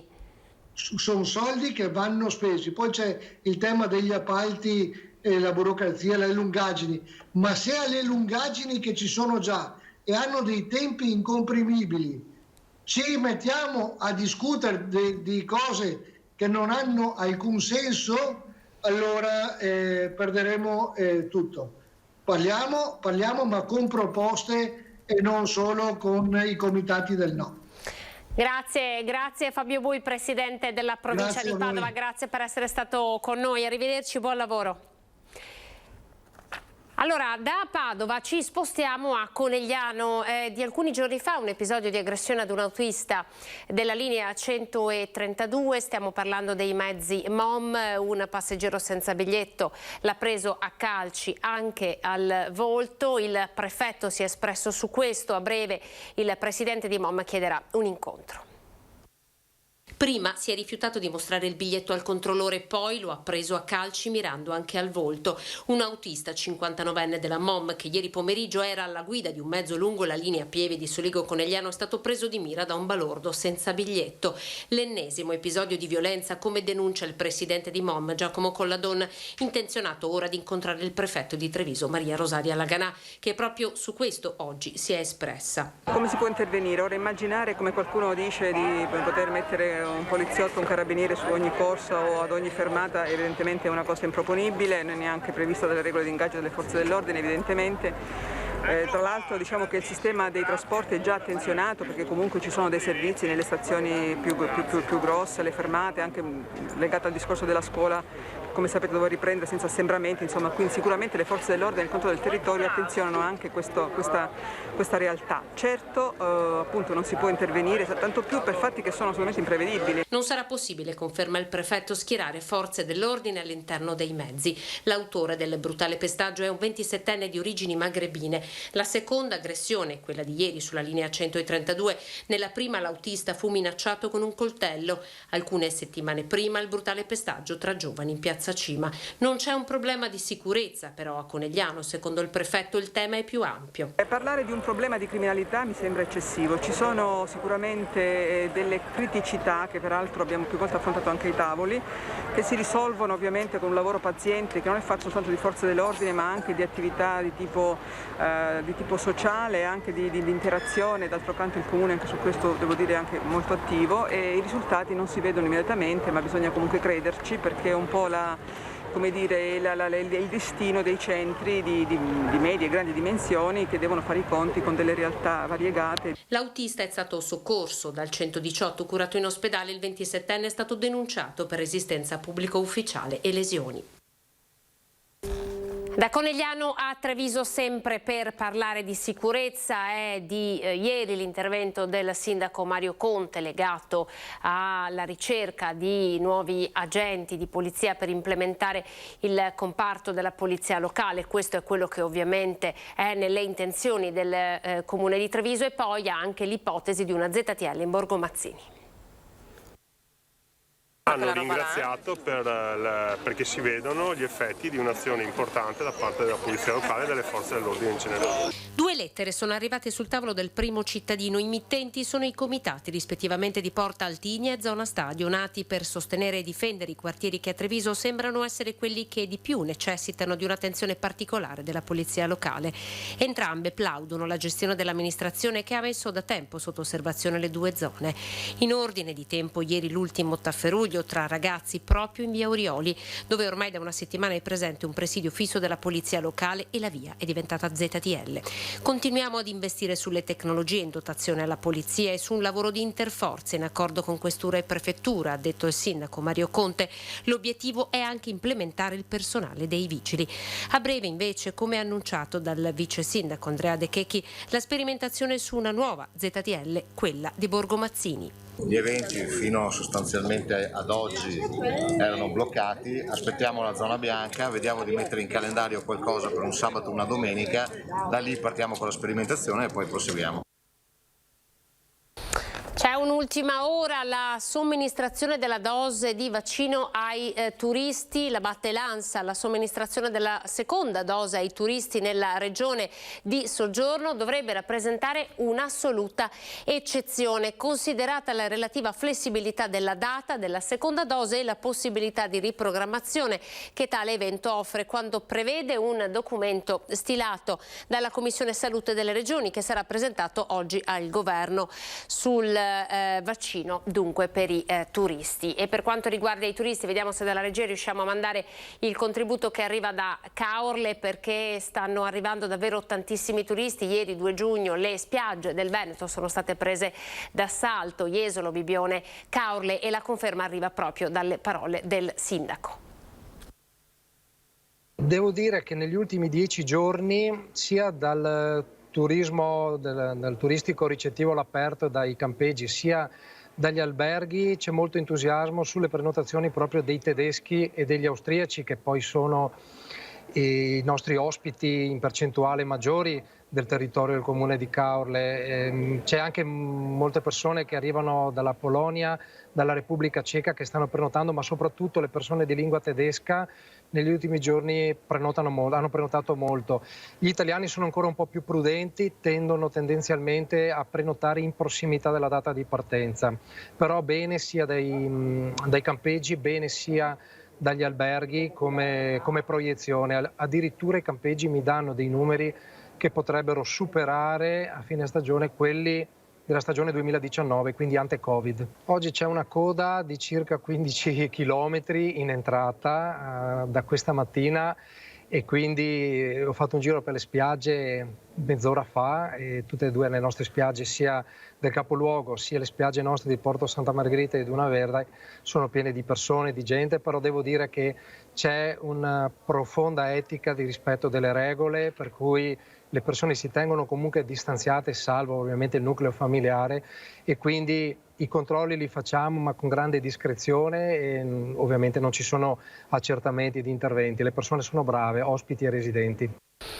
Insomma, così è andata ieri, con una festa della Repubblica dove davvero le spiagge sono state prese d'assalto, ma non solo, anche le località di collina come i Colli Euganei a Padova, i Colli Berici nel Vicentino e ovviamente il Montello anche nel Trevigiano. Ora andiamo in pubblicità e poi tra pochissimo con l'ultima parte dell'edizione straordinaria.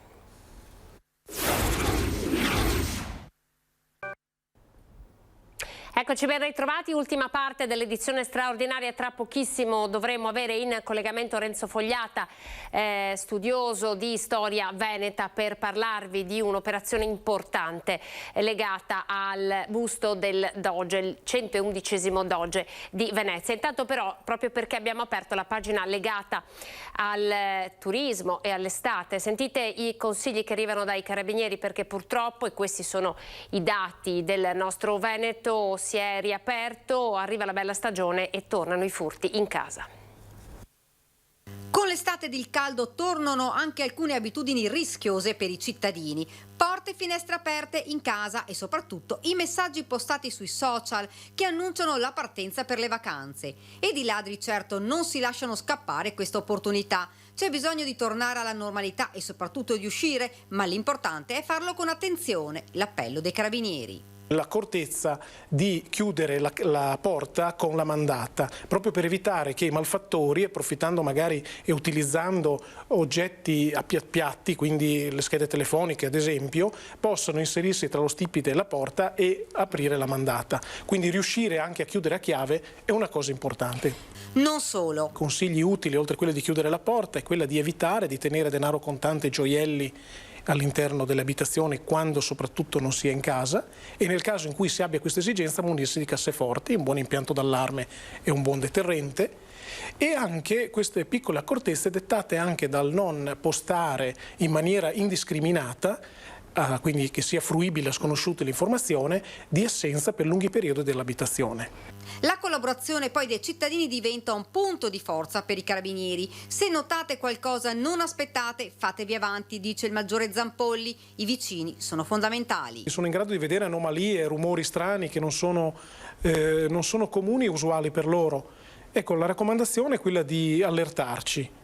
Non avere timore di disturbare, che magari può essere quello che talvolta frena il cittadino, la segnalazione che si reputa magari non attendibile, invece è quella che magari può prevenire la commissione di un reato. Saranno intensificati i controlli, spiega il comandante, in tutte le zone, non ci sono aree non a rischio. L'attenzione va posta indipendentemente dall'ubicazione dell'abitazione, quindi sia che sia in una zona isolata, sia che sia in una zona residenziale altamente abitata, anche in condominio. L'attenzione deve essere sempre alta, la collaborazione deve essere sempre attiva da parte di tutti, in qualunque zona. Allora, Allora, buongiorno e ben ritrovato Renzo Fogliata, studioso di storia veneta. Grazie per essersi collegato con noi perché, eccoci, buongiorno, la vediamo. Buongiorno, grazie a voi, buongiorno.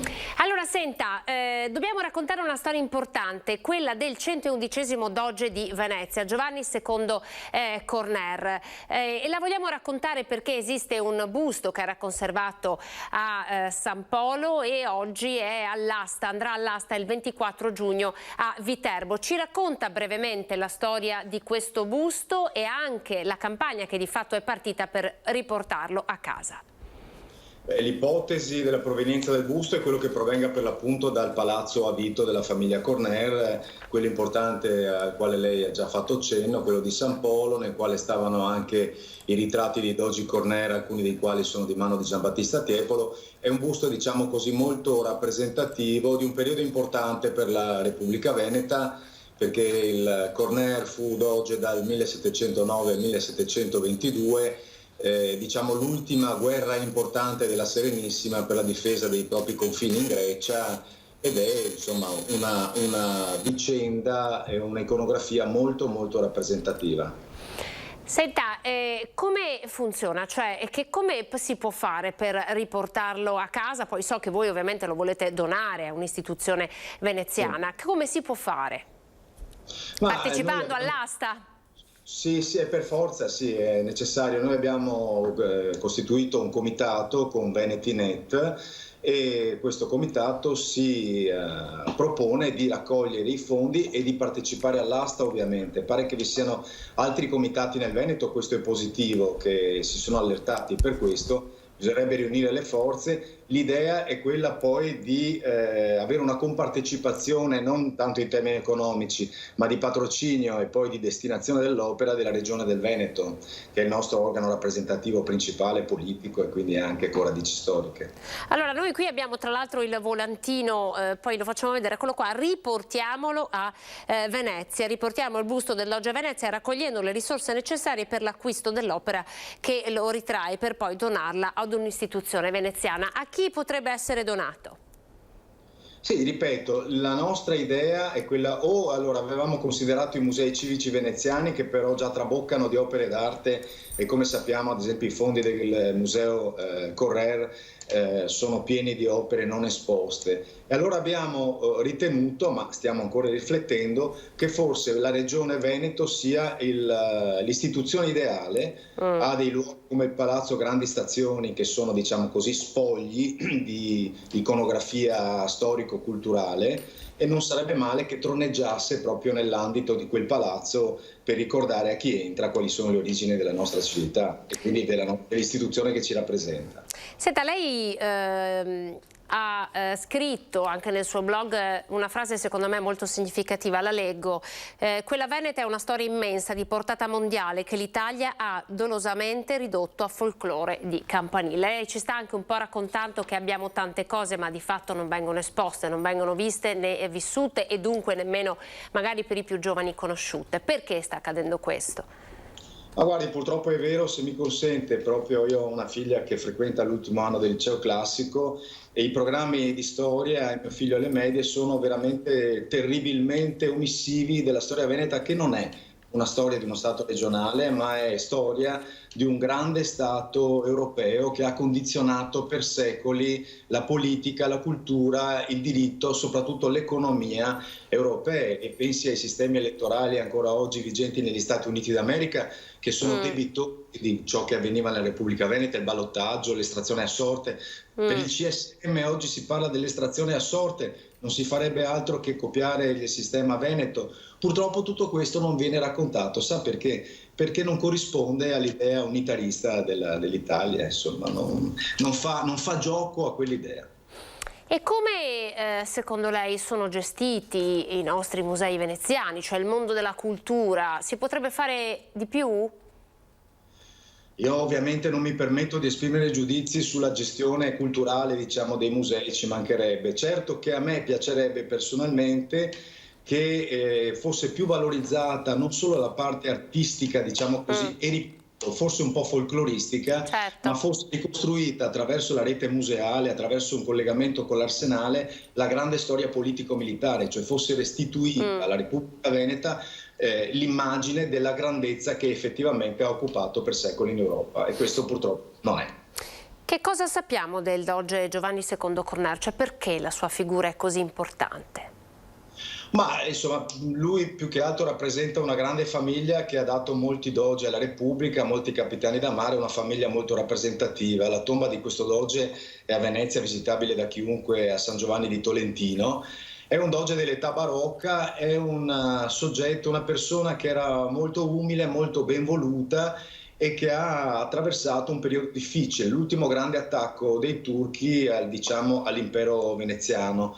La famosa difesa dell'isola di Corfù nell'estate del 1716, vittoriosa per Venezia, che ha respinto il grande assalto dell'impero ottomano a quell'isola, che era la piazzaforte dove, pensi un po' la dimensione anche marittima della Repubblica, dove stava a distanza la flotta, l'armata veneta veniva chiamata. Cioè stava non a Venezia, non a Zara, ma a Corfù, dove c'era anche la scuola militare navale, e quindi aveva una sua rappresentatività importante.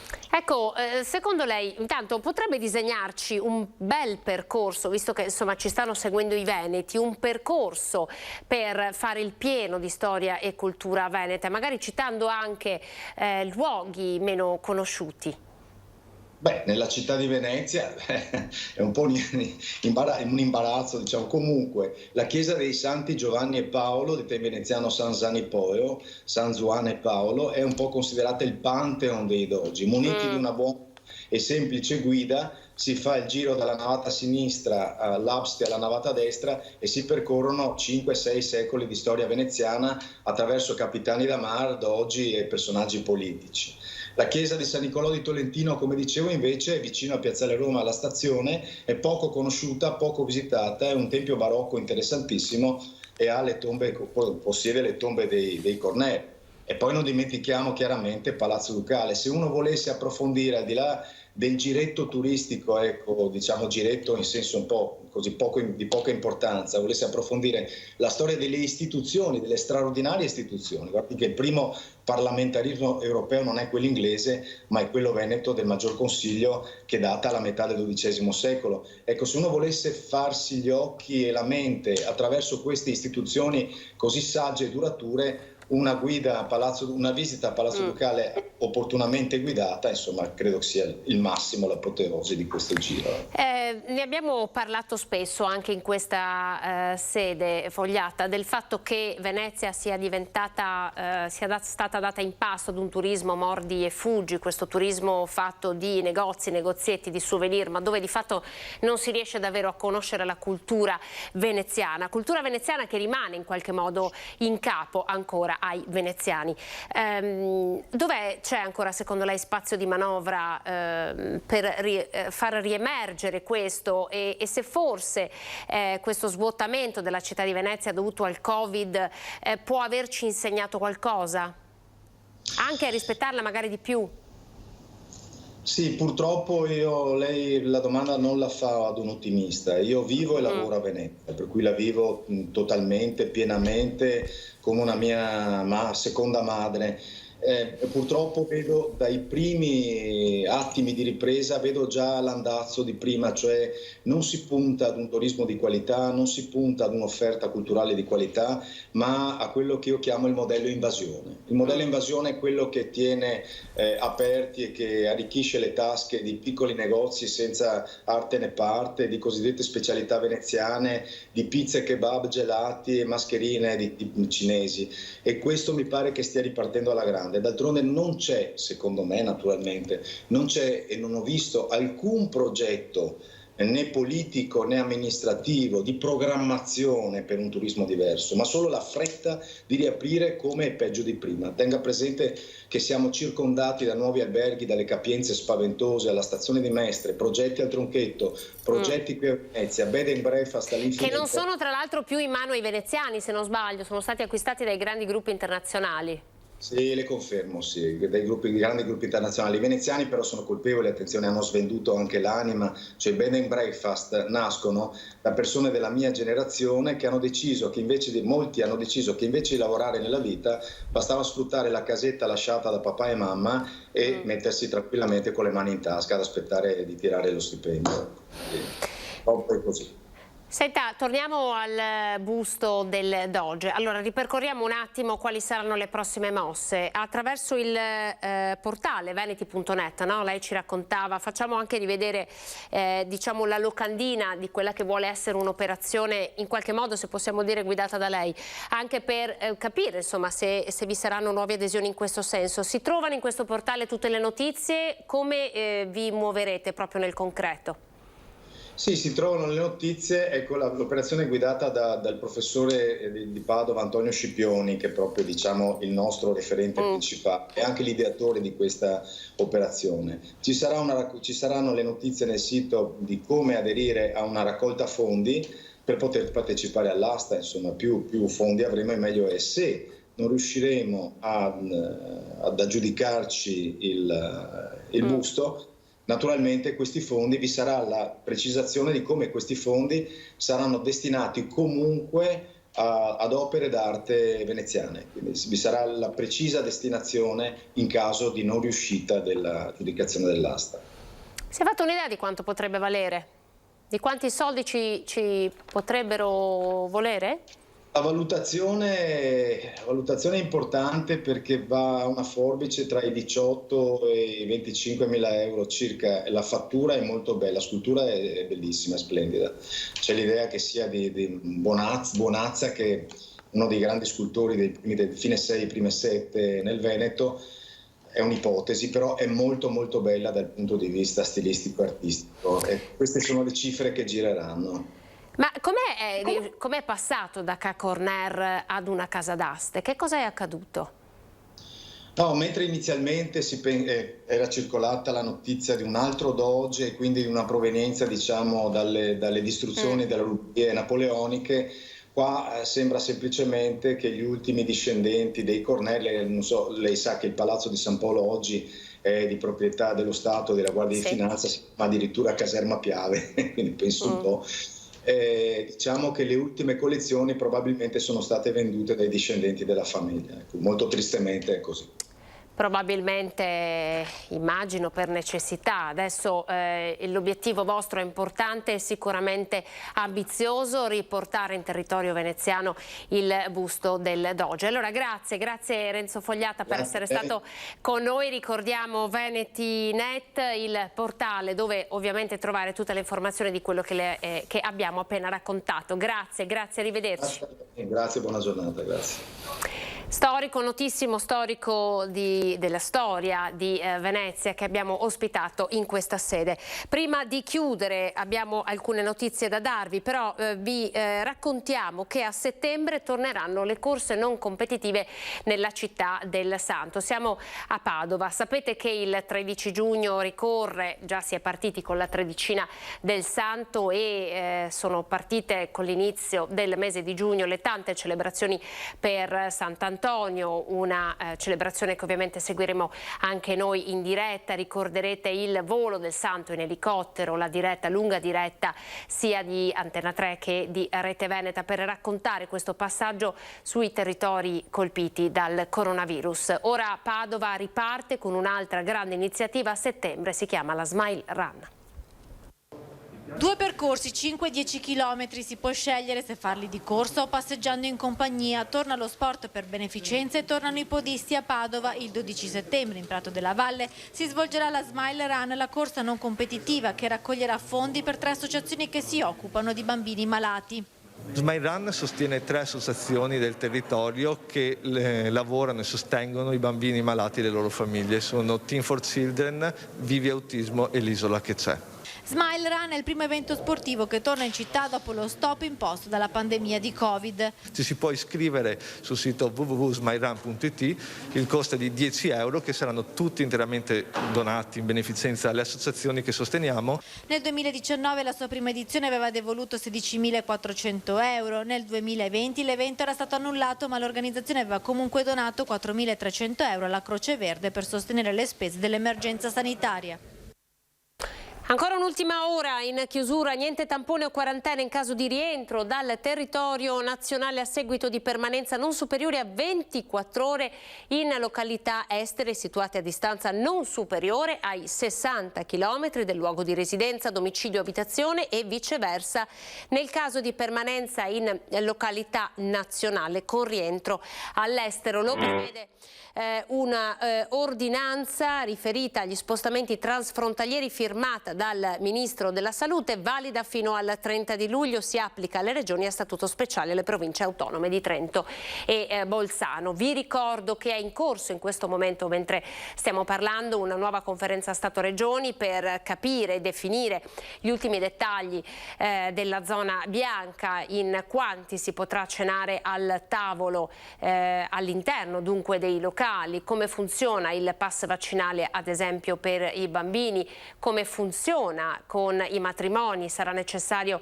il tampone, bisognerà esibire il certificato di vaccinazione, ci sono ancora tante cose da chiarire e appunto mentre vi stiamo parlando è in corso la conferenza tra Stato e Regioni e così il Presidente Luca Zaia ha lasciato anticipatamente la conferenza stampa proprio per parteciparvi. Vi ricordo ancora della notizia di cronaca, la più importante della giornata, l'omicidio-suicidio che si è consumato ieri a Spresiano. Lino Baseotto, di 81 anni, suocero, ha ucciso la nuora con un colpo di pistola e con un colpo di fucile da caccia.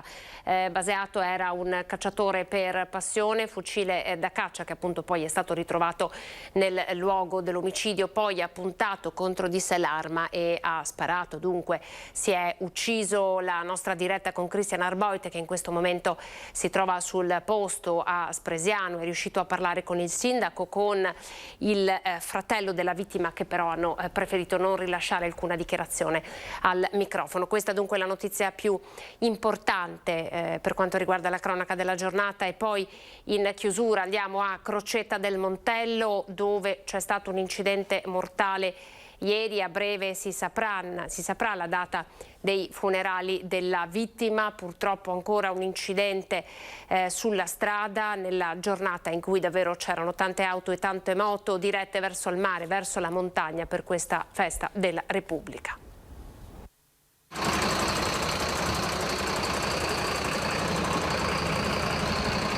Sono le 13 in punto quando il carro attrezzi porta via la moto di Alessandro Rizzotto, 40 anni, di Carano San Marco. Via Erizzi, la lunga provinciale che collega Crocetta del Montello a Valdobbiadene, è chiuso al traffico dalle 11 del mattino, quando il Centauro rimane vittima di un tragico incidente stradale in cui perderà la vita. Inutili i tentativi dei sanitari del 118 che per più di mezz'ora hanno tentato di rianimarlo. Alessandro è spirato sul posto per le gravi lesioni riportate. La dinamica è al vaglio dei carabinieri, ma quello che è ormai certo è che la moto, mentre correva lungo il rettilineo direzione Valdobbiadene, ha impattato contro un'auto che in quel momento stava uscendo da una stradina.